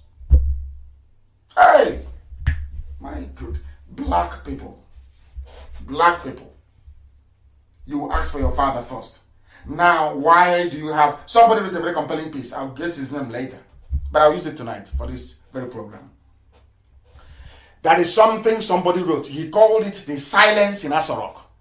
Not from me, please. I don't plagiarize. When I read from somebody, I say it's from somebody else. This is from somebody. Because I'm learned, I know what it means to produce an academic work. It's not easy. So somebody cannot spend their time researching and producing a work. You just copy it verbatim without giving them credit. That is stealing. Let me see if I can find his name before I can even proceed. Because it is very, very important that I can. He wrote this is very, very compelling. I tell you that. His name is Dr. Asuquo Mendy Achibong. He's a lawyer.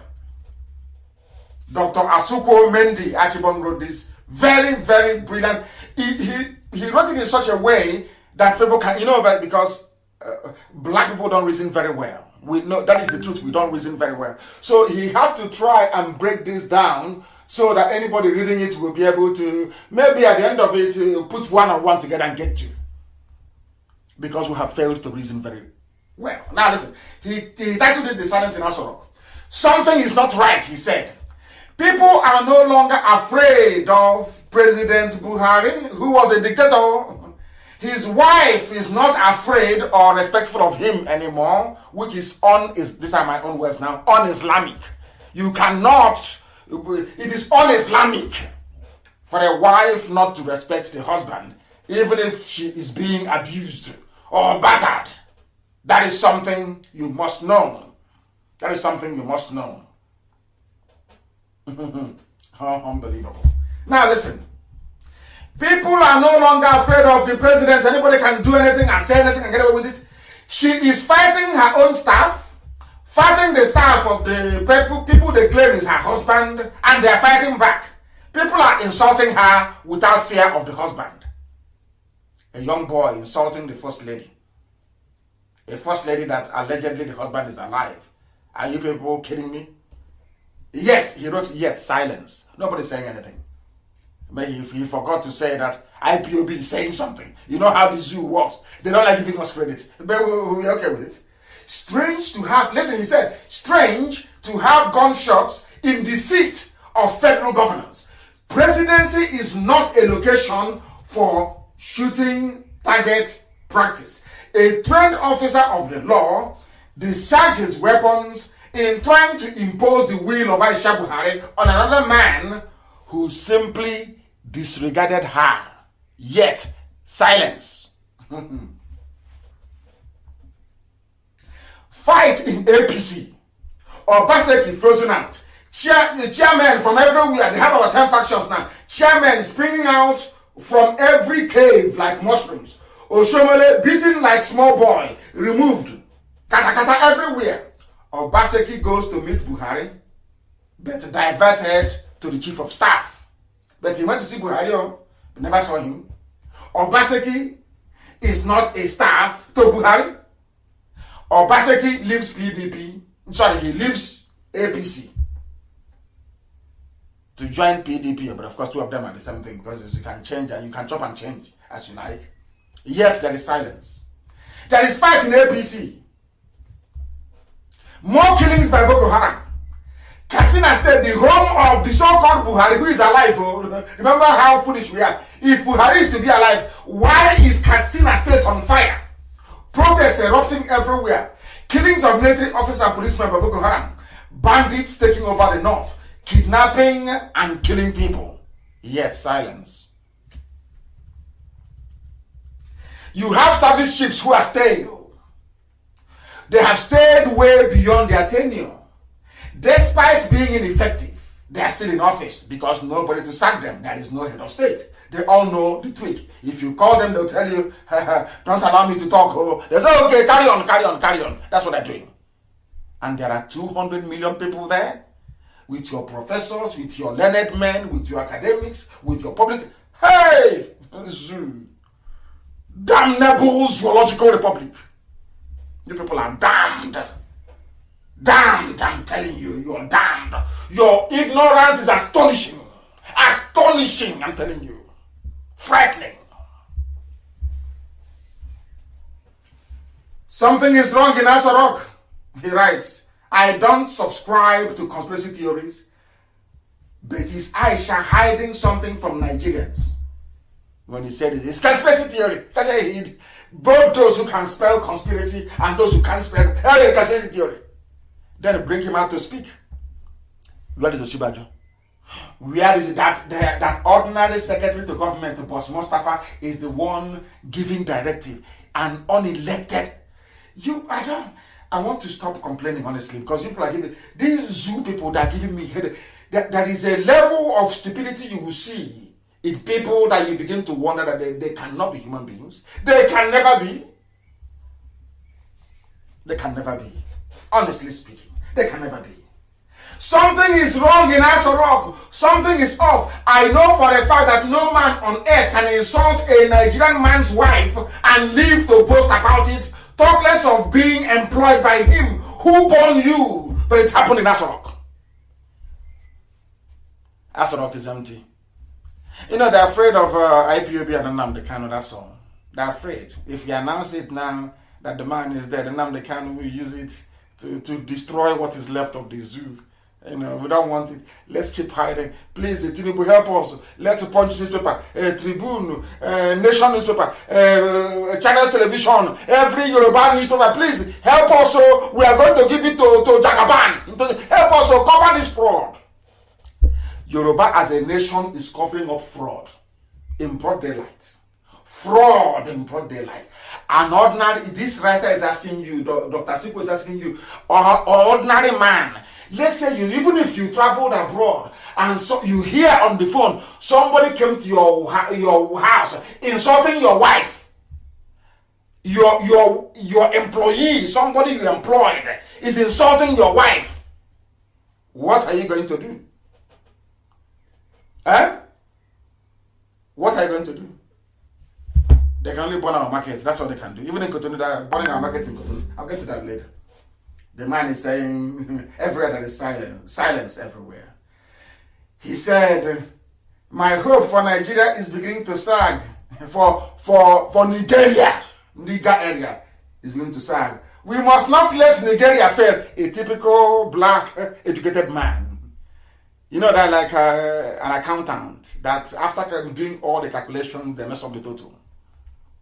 Very typical. He's a doctor. Dr. Asupo Mendy is a lawyer. He says, we must not let what a white man built to fail. That sums up the brain of a black man. You know, when communism ended, they tore down every statue, every roadblock, everything. But it's only in Africa that a white man preserved all the vestiges of colonialism. Only blacks can do that. No other race can. He's a lawyer, PhD perhaps. After writing this brilliant piece, he said, in a country where Miyetti Allah is a stakeholder in the government, but the fourth largest and most deadliest terrorist group in the world, he is saying, we must not let Nigeria fail. Do you know why? Because he lives in Abuja. That is how blacks reason. But the zoo is gone. I'm telling you the truth. Now in Nigeria, they know it has collapsed. They know it very well. They are just waiting for me to make a move. That's all. The zoo is gone. And we are going to make one soon. That's all they are waiting for. Let's Nnamdi Kanu make that move. That will collapse the zoo. Oh dear. Zoo is finished. It's finished. How are you going? I said to them, you can walk up to any Nigerian ambassador now, to any Nigerian embassy, you can set it on fire. Nothing will happen to you. Because Nigeria doesn't exist anymore. Do you know where they're hiding? Do you know where you can now? Do you know where you can go? All of you that are holding your passport, they don't want to give you can go to the nearest Nigerian embassy and beat up their staff now, and you go free. Do you know why? Because once you're taken to court, you will name the Nigerian president as a witness, and he will not come. Nobody will represent him. Why do you think they bulldoze down the embassy? They know there's no president. So people keep deceiving themselves every day. They keep deceiving themselves. They know there is nobody there. They know Buhari is dead. Bring the Saudi Arabia. Abba took over and died. And any Fulani man, any not just Fulani, anybody from the Sharia states, once they name you the substantive president, you will die. That's why Osinbajo ran away. I don't know if they found him in Banana Island and killed him. I don't know. Have you heard from him? Maybe tomorrow you see punch this way. Osinbajo commissions trader money. Did you see with your 2 eyes? Who has seen Buhari with his 2 eyes? A president that cannot give live interview. A president who cannot appear live on TV. A president whose wife is being... Nobody's wife, not even in your home, will you allow people to insult your wife like that. But in the zoo, everything is okay. Do you see why I call Nigeria a zoo? It's not an insult. I'm even elevating you. You are Nigerians, nigger, black. An insultive word, a pejorative word. That is your name, and you answer it with pride. Even those with PhD, Nigerians, all of you. Niggers everywhere. I know people are listening all over the world, even those in America, they'll be cringing. Oh, but daddy, he's calling us nigger. Tell your child your name is nigger. You're from Nigeria. Tell your child in America, in Europe. Sorry, darling, our name is actually nigger, you know. And if I'm that white man that was beaten up by a black man in Minnesota for calling him a nigger, I will sue him. I will sue the black man. We'll go to court and he'll pay me damages. I will simply argue that how can he say, I saw him and he looks like a Nigerian to me, Your Honor. And the Nigerian is nigger. I called him nigger. To recognize him as a Nigerian, I called him a nigger. That's their name. The case will be dismissed and he'll be awarded compensation. Right now, today, because of Nigeria and Niger Republic, anybody can call any black man nigger. And if I see a black man, if I see them, I'll call them nigger. Let them touch me. I'll take them to court. And then the court, I will tell you. Are you now telling me that to answer the name of my country is bad? The name of my country is nigger. And that's what I'm answering. And I saw him, he looked like a Nigerian, and I called him nigger. After they answer Niger, what's Niger? Niger is nigger. You call yourself Niger. It's nigger. You have nigger FM, Niger FM, which is nigger FM. In the zoo. They are playing with us. You don't know how intelligent we are. They say they boast so much. They're arrogant. Why won't I boast? I'm learned. Why won't I boast? Why shouldn't I be boastful? I went to school. I studied and I read. And on top of that, God gave me common sense, which most of you lack, unfortunately. I'm not insulting anyone, please, because if I say the way it is on my mind, we won't live here today. There is a video I'm going to play for you to confirm that there is nobody in Asarok, that Buhari is dead.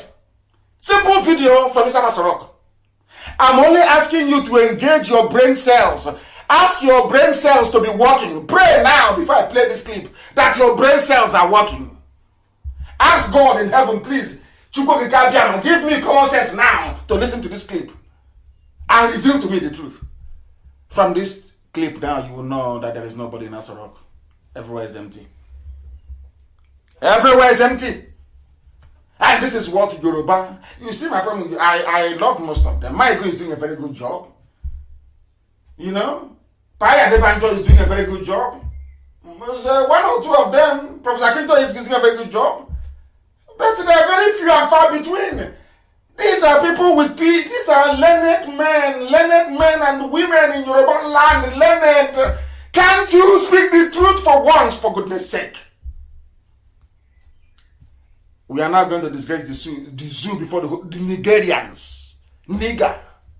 Well, I'm about to disgrace you before they have come again. These people have come again. I'm not going to deviate from what I'm doing. I'm not going to deviate in any way, shape, or form. I know they'll keep calling. They don't understand. They do not understand. They don't understand at all. I'm going to play this so that the world may know that the zoo is finished. Listen very carefully, please. Listen. His Royal Majesty Omonobanedo Okwakolopolo, Ewa the second Oba of Benin, and the chairman of the Edo State Council of Traditional Rulers and Chief. These people, they keep calling. I don't know who these people are. Arrived the forecourt of the Asoro Presidential Villa at 2:45 p.m. The Oba and his team of monarchs were received by the secretary to the government. The Oba of Benin went to go and see the Phantom Buhari. Maybe they brought his skeleton from Saudi Arabia. Please listen. I'm no longer going to say anything. Listen carefully, please, until the end. Listen. Of the Federation, Mr. Boss Mustafa, who ushered them into the council chambers. Shortly, they were joined by President Muhammadu Buhari. Speaking, the Benin monarch tasked the president to urgently wade into the crisis between APC national leader Adams Oshomole and the state governor Godwin Obaseki. Mr. President, we, those states, to pray to Almighty God in yes to harm of Mr. President. When the president was about BEDC in the provision of power to electricity consumers in Edo State, who accompanied the Oba told listen. The situation has worsened. When the president was about to speak, journalists were told to go out as he would be responding off camera. After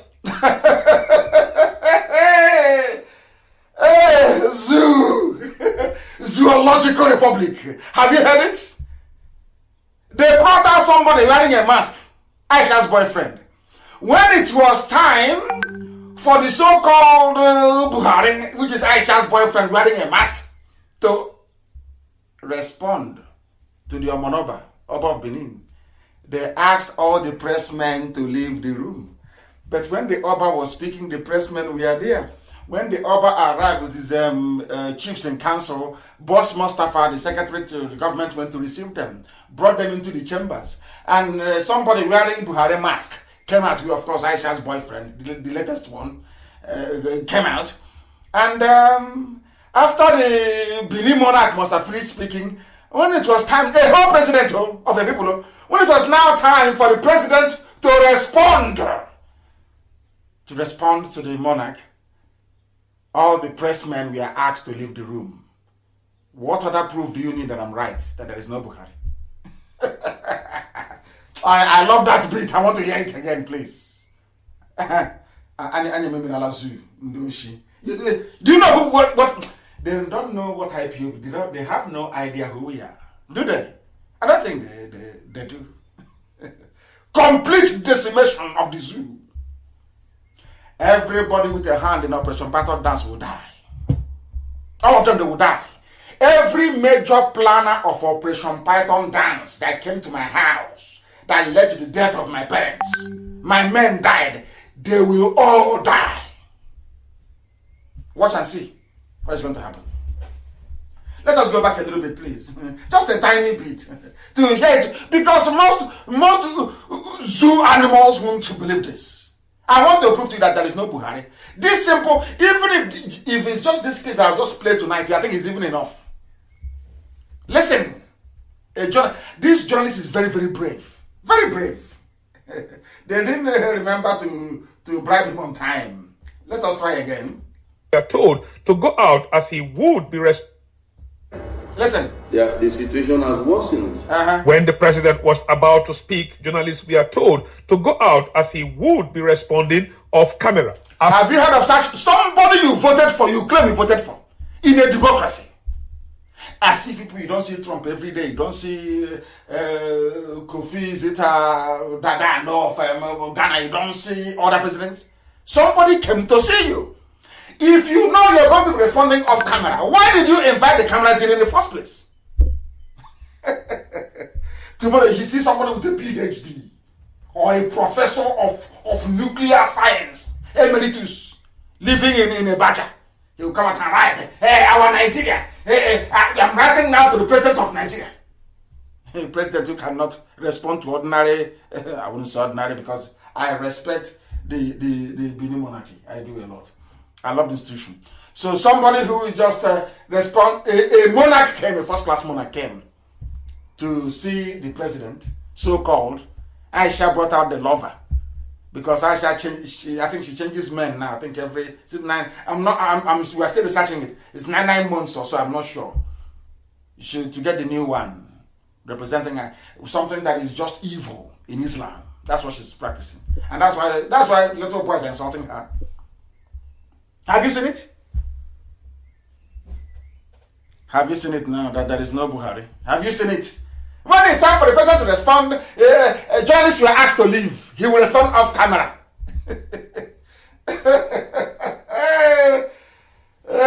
Zoo.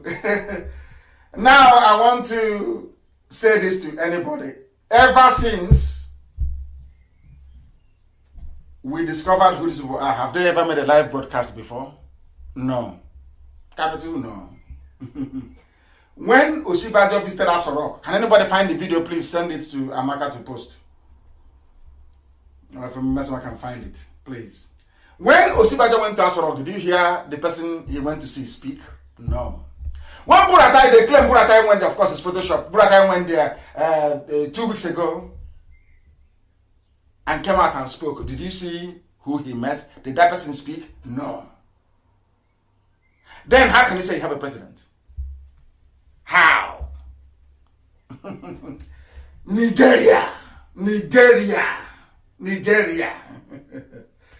Yet, every blessed day, they'll be writing, insecurity, details of meeting between Buratai and senior officers, operational commanders revealed on the pages of. It's just like you never see them; they don't exist. But if they can rustle up maybe 4,400, they find a journalist and then you slippers with you know that bag, you know those journalists one at none. They find them and give them 4,400 and ask them to bring them change. They write rubbish. They don't exist. They don't exist. But if you pay journalists, they will write for you. They don't exist at all. Just on paper. You know, there's some journalists who want to one at none. There's some journalists who are in serious pain in the zoo. Some of them are very good, in serious pain. They're looking for money to pay rent. And he tell them I have press release, so I want to. They said I should tell you, Boss Mustafa said I should tell you to write about Buratai's meeting with officers. No video. No, you are fighting a major war. There should be daily press briefing every day from the defense headquarters. Every day. They say, I wanted to write, say, hey, Buratai, don't attend meeting, no. Oh, correct, sir. Send me that your account number. I don't forget them. Democracy in the heart of darkness in Nigeria. Oh dear. We must preach this gospel. And what time is it now? It's approximately, should I say 5 minutes roughly? 5 minutes to 9 p.m. I must preach. Please allow me to preach. Allow me to preach, please. The Borno State governor was there. Nobody heard Aisha's boyfriend speak. That is why I want this thing posted, please. No amount of evidence will ever convince an idiot, Mark Twain said. Post it, please. No amount of evidence will convince once somebody is an idiot, that person is an idiot for life. And on top of that, your name is darkness, nigger. There's trouble now. No amount. And we've just proved it to them now. If that person is a human being, why did you ask the media? Because they know Nnamdi, Kanu, IPOB, we are watching. If he appears on camera, we tear them to pieces. We drove them away. If not for IPOB, they will be deceiving you with Photoshop. It is because of IPOB. That is why they cannot show any nonsense on television. They know we shred them. This is how powerful we are. We are not in your league. We are not. We can never be in your league. That little data you have through, is it Airtel or whatever, you can be marking your rubbish as always, talking rubbish that nobody wants to hear. Because our people don't want to talk. Is that correct? You know, after the strain and the pressure of the work we do, sometimes we need a little bit of gossip here and there to divert our attention, to play a little bit with one chunk of gossip. That's all. Nobody takes you seriously. Nobody. Now our people are informed. Now they know. As I'm speaking to you, the entire Igbo is listening live on FM. That's how formidable we are.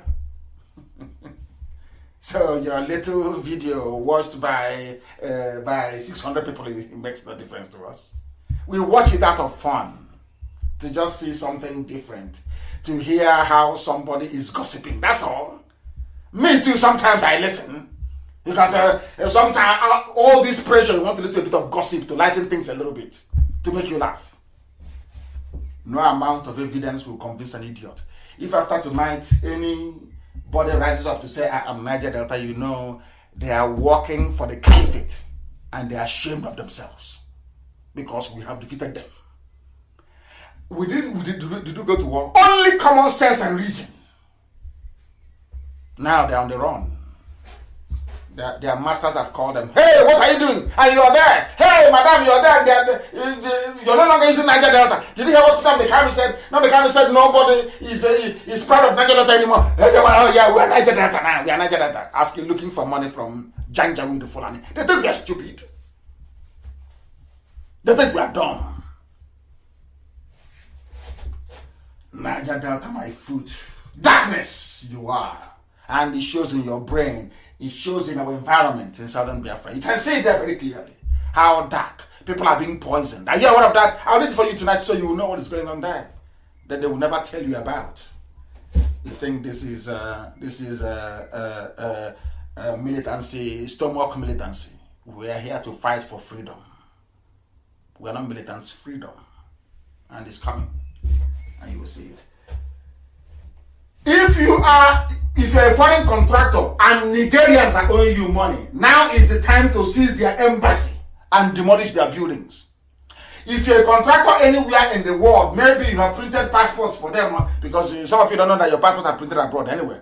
That was the contract they gave to the. You know what the zoo, what Nigeria did is to share all the huge contracts and give it to countries all over the world. Israel has a contract, defense contract.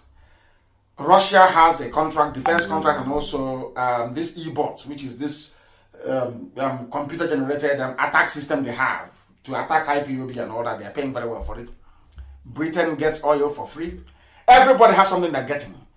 Do you know the Irish Republic? That is where they print Nigerian passports. In Ireland. So there is no printing press in Nigeria that can print a booklet of your passport. And you're a giant of Africa. So when they share all these things, so that when you now go to Ireland to talk about Biafra, that company that makes money from Nigeria will now lobby their government and say, oh, don't listen to IPOB, please, because if you do, we'll lose this multi-million-dollar contract from Nigeria. That's how it works. They did it to me in Israel. And you know us now. The worst they can ever do is to try and stop us. We just continue. And we continued. Until we got to the people that we're looking for. That's the way it is. So anytime, that is why when I look at people, when they sit in the zoo, when somebody is maybe carrying a file or something, they're talking about Biafra, I look at them as mad people. If you're seriously asking or agitating for Biafra, you will go to places where you will be rejected. And you'll be asking yourself, but why? Until somebody will tell you the contract that Nigeria gave to that country. And the big companies, just like in Germany, once you go to Germany to lobby, no, we want one Nigeria. Why? Because Siemens are there, Julius Berger is there. And these people, they fund lawmakers. So German people that go to the Bundestag, people that go to German parliament are sponsored by Julius Berger, by Siemens. So if you bring anything that would divide Nigeria, they will say no. Hey, they have cut me off again. They have cut me off. I can't. That's our brother that told me to always stay on point. I am not going to disappoint you today. I'm going to go back to what I was saying. They cut me off on my page. They cut me off on my page. They cut me off on my page. I'm going back, of course. Anytime I hit them hard, they cut me off. That's how I know. I am going back to Siemens. It's Germany. Siemens and Julius Berger. They are the ones lobbying for the zoo. In each country, I can tell you who is doing what. In each country. Are people listening at all on my page? I need confirmation on WhatsApp that people are on my page and that they are listening. Because I have gone back to my page. I don't know what is. I can't see anybody there. I want confirmation, please. I need confirmation that my page is okay. I know the Facebook is under attack. That I know for sure. But I want to confirm that my page is okay. That my Facebook page is okay. I need confirmation, please. I need confirmation, please, that my page is okay. That's what I want to know, please. Is it okay? Are we back on my page? I need confirmation, please. I can't see anything. I need confirmation. Because I have tried to reconnect, but nothing seems to be happening. Nothing seems to be happening. No, I don't think so. I don't think so. I don't think it has reconnected because I cannot see it. I need confirmation, please, on WhatsApp, at least. If anybody is on my page, I need confirmation. I need confirmation. No. Somebody is saying no. It is not, they have not allowed me to, the page is not, they have not allowed me to go back to my page. They have not allowed me to go back to my page. People are using, they have not allowed me to go back to my page. I am trying to return to my page. They have not allowed me to. They need to allow me to go back to my page, and I must do it. And I'll continue from Siemens, and also I'll continue from Siemens and Julius Berger. I'm not going to let them get away with it. That's why they cut me off, because they'll say, "Look at this nigger. Can you hear what that nigger is saying?" They just told them to cut me off as usual. Are they going to stop me? They can't stop me. They cannot stop me. We are going back to my page. Stay where you are. We have gone back to my page, and I believe it is live once again. We have gone back to my page. We have gone back. I have not seen anybody there. Yes, people are coming back as usual. They are coming back. It's up now, I believe. The page is up now. Jocelyn is in UAE. Jocelyn is in UAE. She wrote that my page is not on. I am back on now. Mesomachi, thank you very much. I am back on. We are Frankie, thank you very much. Kennedy Wango, thank you very, very much. We are back on air. We are back on my page. Ugu Michael Okenna, the engineer, thank you very much. And also, Wanyoma is listening from USA. Juliet said we are back. We are back. We are back. We are live and we are direct. And mankind is bearing us witness. I will go back to what I was saying before. I was rudely and unceremoniously interrupted by Facebook. We must go back. Yes, Carlos, everybody, of course.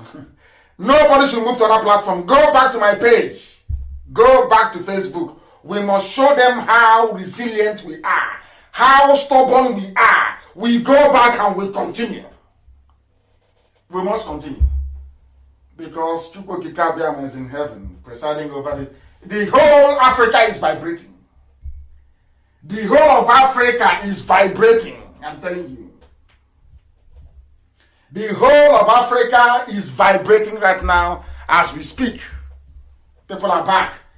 I am going to return to what I was saying before the rude interruption. Do you know what the zoo called Nigeria, do you know what they do? Every country of the world, they go there, they identify a company, and they give them a contract. In a country of 200 million people, common passport that any printer can print. they gave that contract to an Irish company. Do you know why they did it? So that if we know all those Irish, conscientious Irish Catholic reverend fathers that always fight for Biafra. So if we go now and we are lobbying, let me tell you how it works. It's a secret, but I'm going to say it out loud so the whole world can hear it. That is why when somebody sits somewhere, where they're telling you they're fighting for Biafra, or walking around with a file and diagram, telling you they are talking rubbish. Nonsense. They are not fighting for Biafra. Because we know what we suffer on a daily basis. Each time you go to Ireland to go and lobby the Irish government to support Biafra, they will tell you, oh, there is a very valid case for Biafra. We can understand, you fought a war and all the rest of it. But come back again. When you come back again, you will hear that it is in our interest to keep Nigeria as one. Because in the intervening period, the company that publishes or that prints your passport booklet, if you are a zoo animal, that is a nigger from the zoo, that passport you're holding, go to your green passport now. It was not printed in Nigeria. That Niger territory, no. It was printed in the Irish Republic in Ireland. So with that, the company that prints it will make sure that Biafra will not be discussed. If you go to Germany, the same thing. No matter how hard you try to get to Angela Merkel and to get the German government to do what is right, the same way they supported Bosnia-Herzegovina to break away from Yugoslavia, they will tell you no. Because the Germans are benefiting through lucrative contracts from Siemens and also Julius Berger. Big money, huge money. And Julius Berger doesn't get paid cash. So you see the second Niger bridge that Julius Berger is building, or so they claim they are building. All that money that was agreed will be given to Julius Berger in oil. Julius Berger doesn't take cash. They take oil instead. And let's say that River Niger is, let's say, for argument's sake, say 400 million barrels of oil was agreed. Because there is, when I told you there is no meter at the pump head where they load oil, you don't ever believe me until the Ziani confirmed it. Now, because there is no meter at the pump head, let me tell you why Julius Berger wants to be paid. Any smart company will tell Nigeria, the zoo, in fact, Nigeria, to pay them with crude oil. Because there is no meter. Now, you have agreed to give Julius Berger 400 million barrels of oil for the construction of second Niger bridge. When Julius Berger goes there, they will take 200 million barrels. Do you know why? Because there is no meter. That is why they don't want Nigeria to break. No sensible, corrupt government in the West, by which all of them. Nobody wants. Italy is there with Egypt. Sorry, with Egypt, yes. France is there with ELF. America has Halliburton. They have Mobile. Very huge in Akwa Ibom. Are you following me? Britain is, of course, they're just taking oil for free. Every country, every major country of the world has a contract. And those companies, when you go to lobby that country, those companies will come out and say no. Tell their government, we are making money from these people. Why do you want Nigeria to break? And then God said to me, because I went to all these meetings and some of them accepted to do something, and I do something now that Trump is there. And the others were saying, no, we want Nigeria to be one. God said, I'm going to break Nigeria through another means. Told me, I'll break it through another means. And today we are saying it. And now that is why they are panicking. And their friends are telling them, try and keep the death of Buhari a secret, please, until 2023. Please try. And that is why the Yoruba media is getting more money every day. Channels, television. Tinubu is making more money. And more money than he can ever spend all his life. And his next 20 generations. To keep it a secret. So that the zoo won't bet it's too late now. They know it's too late. That's what happened. So I'm sure that our brother will be happy because I have gone back to where I stopped. I've gone back to where I stopped. I told people, I told them, I want to, Chibese, well, I go back to my old broadcast and bring them out for me. I told our people, Biafran people, that a time will come when your mothers will be raped, when your daughters will be abducted. I've said it over many years ago. Is it not happening today? Look at all, and please publish the pictures, all the dead bodies that litter our farms, our farm roads, our villages. People come to our land and they kill us. They come to our land and they kill us. Nobody's saying anything. They are waiting for IPOB. But this, do you know why they cannot do anything? It's guilty conscience. These are the people that brought Operation Python dance. Those that killed our men. That led to the death of my parents. When I launched a security outfit, they came, all of them. What? Not knowing that the Fulani cabal, telling them to disassociate themselves from me and IPOB, we are planning something greater. They were planning to invade us. And I told Modo that these people are coming. In his house in Enugu. I told Modo, when I went to ADF meeting, Alibo Development Foundation, I told them that these people are coming. They are coming. They are coming. And today they have come. And out of shame, they don't know how to say, oh, we are sorry for what we did. Please forgive us. Raise an army to defend our land, because they know we have the men. Of course we have them under one command. Call this army to stand and defend us. They are ashamed. That is why people are being killed everywhere. And someone says, but why don't you do something? Why wait for them? No. All of you were there when the army came to my house to kill me. Because I spoke the truth. Because I told you to be prepared. You all kept quiet. All of you kept quiet. I lost 28 men, my cousin, my parents, and my dog, Jack. And you keep deceiving yourselves that Buhari is there. But you know he is not. That is why I maintain that the zoo will implode this year. The zoo cannot pass this year. It will implode this year. If they either do it peacefully, or they do it, in pieces. But this year must be like this year. We can't allow the zoo to go into 2021. It's impossible. Impossible. We must do it this year. Because men are dying. Look at publish those pictures and tag people. Let them go to my page and see it. What is happening in your homes. All of you are now too ashamed because you don't want to speak about it. Has Johannes spoken about the killings of our people? How about Pandef? No. How about your governors? Yes, those that plan to kill me. How about those reverend fathers that went to Nike Lake Resort to plan my death and my assassination?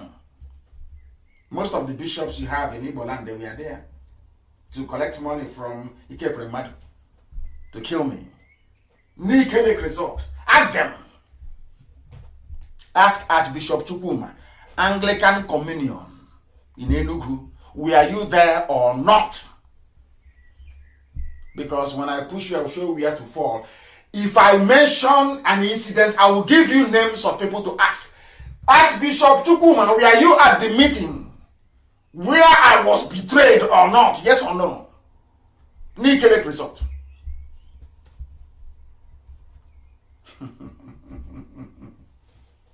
And they say we have no respect for elders.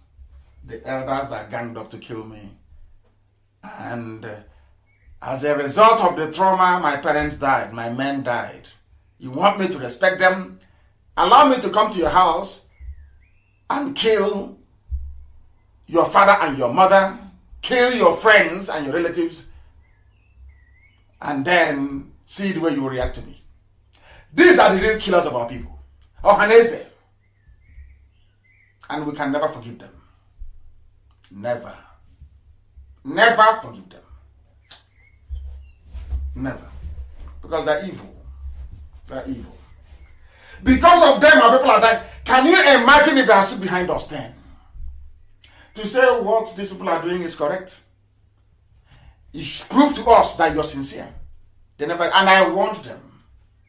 They traveled to Enugu that time. The Sultan went to Enugu to go and ask him, are you people here? What are you doing? Stop Nnamdi Kanu. You must stop him now. You must stop him now. But now that the Fulanis are killing your people, has the Sultan come back to ask you how far? But you claim you're intelligent. I must preach this gospel. And people are answering Niger Delta. We are Niger Delta. That is a Daily Times publication. I'm sure all of you have it. I want you to go. This is for the saboteurs in the southern part of Biafra, in his zone especially. I don't know what is wrong with a John. They always produce hardened saboteurs. Hardcore sabo. Heavy saboteurs always come from his zone. I don't know why. Maybe because Pigo came from there as well. The light of Biafra is from there. Maybe Satan must be there. All you saboteurs from a John land is sabo. This is for you. Daily Times publication. Tuesday, 25 of April, 1967. The way your useless, satanic Niger Delta came about. Created by one man. As a threat, should I say as a blackmail. If Biafra tries to break away, we will create Cross River, Ogoja and River State. So when you stand up and talk rubbish, nonsense about River State, rubbish was created by God. Not by God in heaven, but by a murderer, a mass murderer. Shame on all of you. I say shame on all of you. Talking rubbish, River State, Niger Delta. Shame on all of you. Something that God created. You have no shame, have no class, you have no dignity. Bunch of harlots everywhere. No dignity, no honor. You claim you went to school, but you cannot reason very well. It was created to divide you. Here is the proof. Daily Times, April 25, 1967. Your useless Niger Delta was created to divide us. You animals cannot reason. You can't. So you're making stupid video, looking like a pig talking rubbish, because your brains are empty. Your masters paying you money from the north. They press you. Oh, you are there, and IPOB is waxing strong. Say something. Yes, you're here. Fools everywhere. You're challenging people who are more intelligent than you. A lowly IPOB officer would demolish all of you in any debate. Not to talk of DOS. And then you come to me. You will be demolished. They said in Yamwood and all these Efulefus, they went to go and do a lawsuit out of shame. And I want to ask anybody who is listening, why wouldn't Yamwood go to court to go and institute a lawsuit with Edwin Clark? Out of shame. Your people are dying, and the only thing you can do is to file a court case asking for damages of their own share will be maybe around 17 billion naira. Not even dollars. You did not mention people who are dying. You did not mention Mieti Yala terrorists killing people. What concerns you? Your main concern is money. Let's go to a court and ask for money. Because I don't see any greater strategy behind all this court nonsense. There were other fools that said they wanted to go to court to fight for Biafra. It's been adjourned till today. It's an adjournment. So how can you get justice? Abakoba went to court to go and challenge this dichotomy between the North and the South in terms of unity schools, cut-off mark. The same cut-off mark. The case is in court, but the same cut-off mark. If you score 2 from Yobe, you go to unity school. From Anambra, you have to score 138. But he's in court, the same court he went to. Where a Sharia man is the Chief Justice, give you all this adjournment after adjournment until the kingdom come. Because you're guilty. No, you sign up to it because you are guilty. If you want to do activism, you come out on the street and lead a protest. Even Edwin Clark, I will come and wheel his wheelchair for him. Then we'll go and protest. That's what men do. Not going to which court are you going to? I'm not even going to bother reading the nonsensical lawsuit. They say they filed. People are jumping up and down in court. Isn't that was the case not adjourned? Adjournment after adjournment? Can you get anything out of it? Are we not in court? Is everybody not in court in the zoo? By virtue of this lawsuit, all the southern leaders and middle belt have publicly confirmed what I said from the onset, that Nigeria runs a system of apartheid. That Niger territory called Nigeria runs a system of apartheid. That's the confirmation. Because you're going to court to enforce a constitutional provision, which means that people are in breach of the core principles of the Constitution, which on its own is an impeachable offense, if you don't know. So rather than going to court and talking rubbish, you go to your senators and let them table a motion of impeachment. It's apartheid. Don't you know that? Oh, sorry, this is black apartheid on a black man, so it doesn't count. If it is white people, will be writing rubbish all over the world. Black against black, not a problem. If apartheid can be dismantled, why not this apartheid now in the zoo called Nigeria? Why can't this apartheid be dismantled? Why not, I ask? Why not? And I also want to please post that very newspaper caption of, or should I say, a cutout of what our leader said, our eternal leader, who is Dim, the general. He said, I believe Ohaneze cannot give political leadership to Ndibo. It can give sociocultural leadership. There must be opening up to allow the evolution of a political organization. I'm quite disappointed with Ohaneze, and I say it openly, from our general and our leader, the Biafran leader, eternal, I said. I don't want to make noise. When Biafra comes, they will see what it means to honor him. I don't want to be making noise. Go and get 2 trips of sand, mold block with Dangote cement, rubbish. When we build a monument to him, the whole world will marvel. I don't want to make noise about it, but you will see. Our general, Hanesa is useless. From the useless to the core. You're going to court. And has anyone ever come out to say, I am angry? Our people are dying. Look at the pictures on my wall, on my Facebook page. Has Ohaneze ever come out to say, I am angry? In Uguta they killed, in Okigwe they killed, in Mbano they killed, in Anambra, the body of the woman scattered all over the place. They cannot say it because they're compromised. That's how you know a sabo. When it comes talking about Nnamdi, Kanu, hey! They jump out. But talk about that thing that affects everybody, no? No. Because once they say it, their masters from the Fulani Caliphate will call them on the phone and ask them, oh boy, what are you doing there? Don't you know that already? I must preach, please. Thanks to Nyawodo and Igbo governors who couldn't fight Fulani terrorism, our people are now being picked up one after. In fact, it's because of them. Do you know there are those that came to my house, my parents' burial, on the 14th of February, they're still in prison? In Omai. Are you aware of that? Because some people that were in prison paid a bribe to the state prosecutor in Abia State. He was charging 100,000 each. And I said I won't pay him any money. These people came for burial. My parents' burial. Do you know they're still in prison till today? People that came for burial. And they were charged with terrorism for attending my parents' burial. I'm saying it because the day our madness will start, you know, you are gossipers by name, you love gossiping. You will start from the beginning. You cut the story from halfway and start gossiping away your lives. People came to my house for burial, my parents' burial. The state prosecutor in Abia State, in connivance with Abia State government, arrested people that came for burial in my house. Locked them up till today.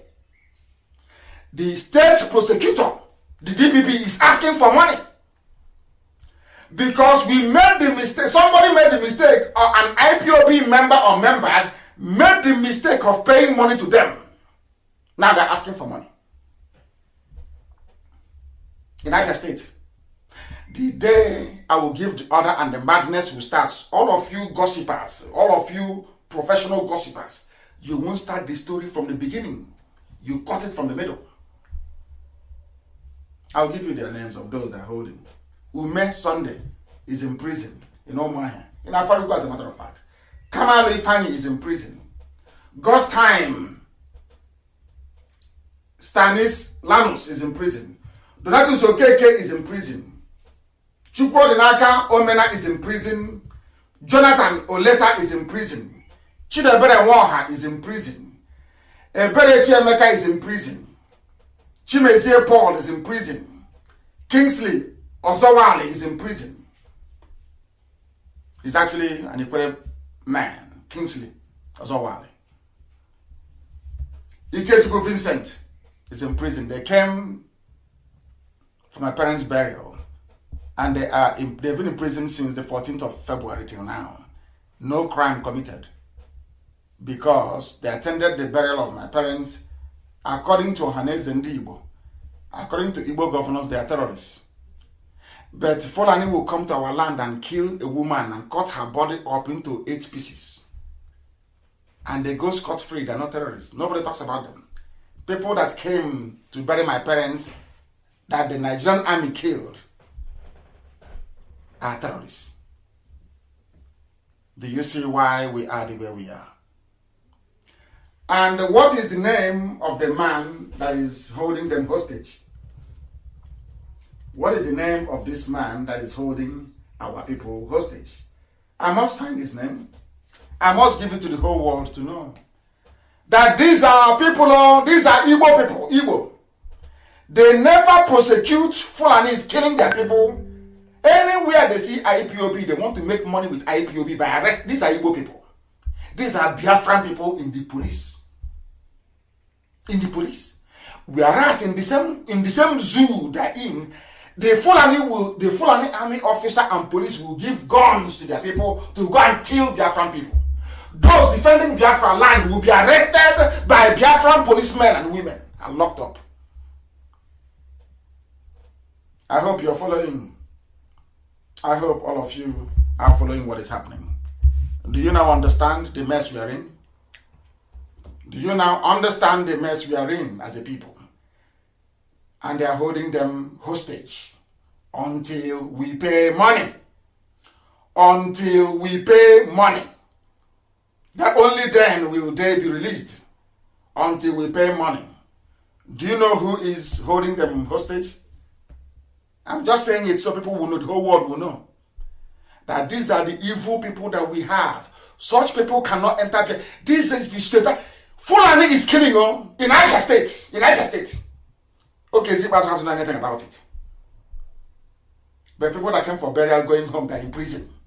They're terrorists. I don't know. I can't explain this. His name is V.O. Chukwu.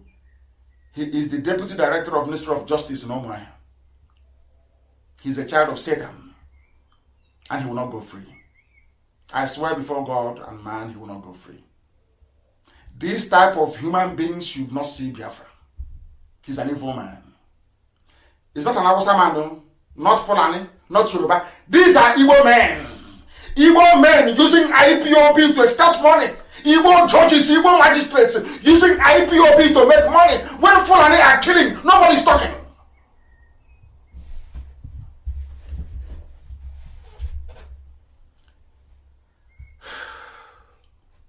Mr. Chukwu, V.O. Chukwu, the Deputy Director. There is one called Kanu Glory. These are the police prosecutors. Kanu Glory, you have not seen Fulani to arrest. It's IPOB fighting for your life that you are arresting. Do you see how maybe this evil from Ohaneze Ndi and the governors has, this is how evil, that is why Fulani is making you messing us up, because of this type of brain we have.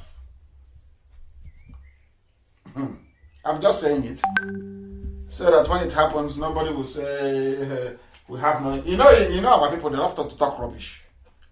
You see them writing about IP. I have seen there's only another person from Abuja writing. Before I used to ignore this what IP is doing, but now I'm serious. He will never write about the killings of his people.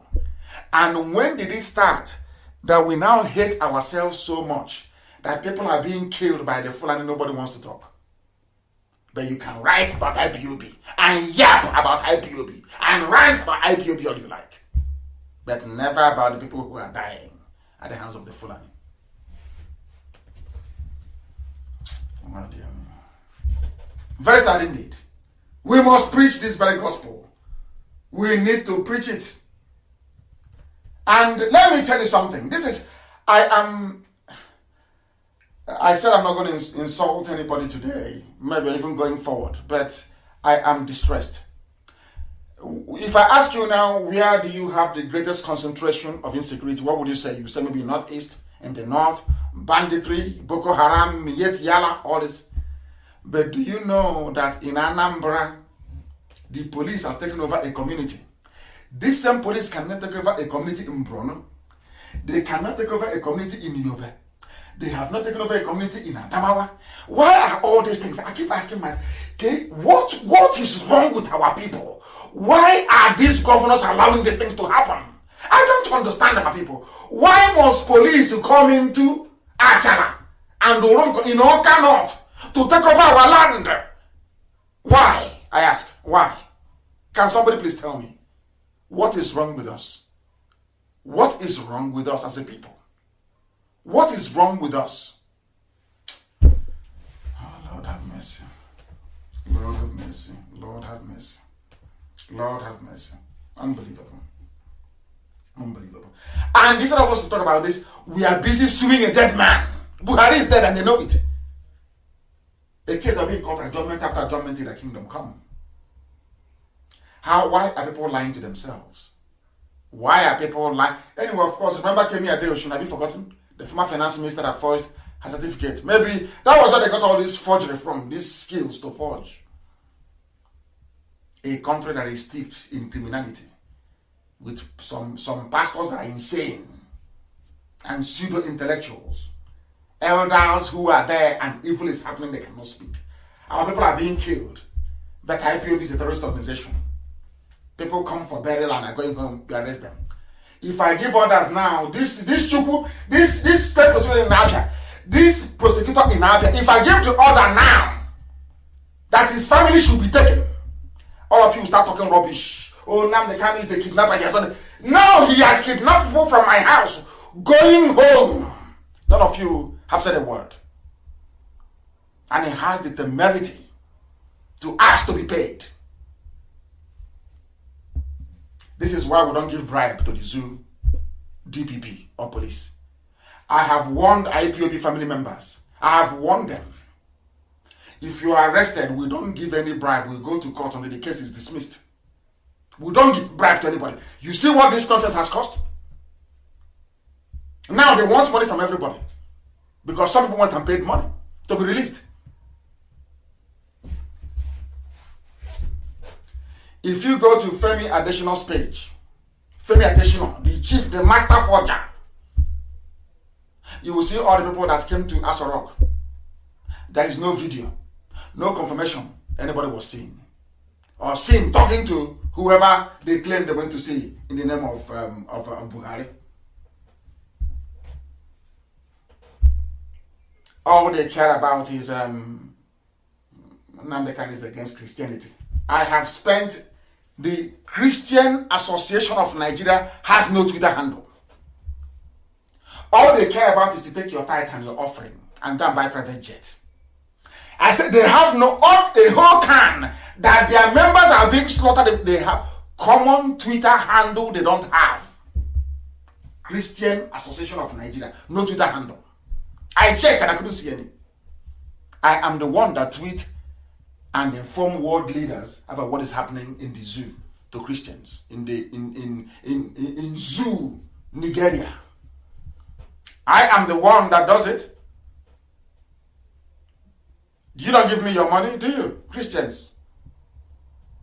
You give it to your pastors and they buy private jet. They preach nonsense to you. They mess you up. The Fulanis will come and kill you. And they won't talk. All that bothers them is tight, and people think I cannot preach the truth. Who gave birth to that dog? I said I cannot. Who are you? Who are you? I cannot preach the truth. I'm Nnamdi Kanu. Who told you that I won't preach it? I went to court and I called Buhari when he was alive. I called him a madman in his court. And it is you, I cannot tell the truth. Who gave birth to you? We are the ones spending our money fighting for Christians who are persecuted in the zoo called Nigeria. I give the order and we spend this money huge every month fighting for you. Some of you ingrates, some of you ungrateful Christians, I would say. Ungrateful, illiterate, badly educated. The amount of money I spend in a month fighting for you, all of your daddy GOs have not spent it in a whole year. Do they fight for you? Where have they been before to discuss Christian persecution in Nigeria? It is IPOB that is doing it. IPOB, yes. For your information. Let me listen to what a man of God has to say about some of you who are ignorant. It is not me. I'm sure this is Tunde Bakari. Is that correct? Yes. Listen to him. Listen to him. According to his riches in glory. Listen.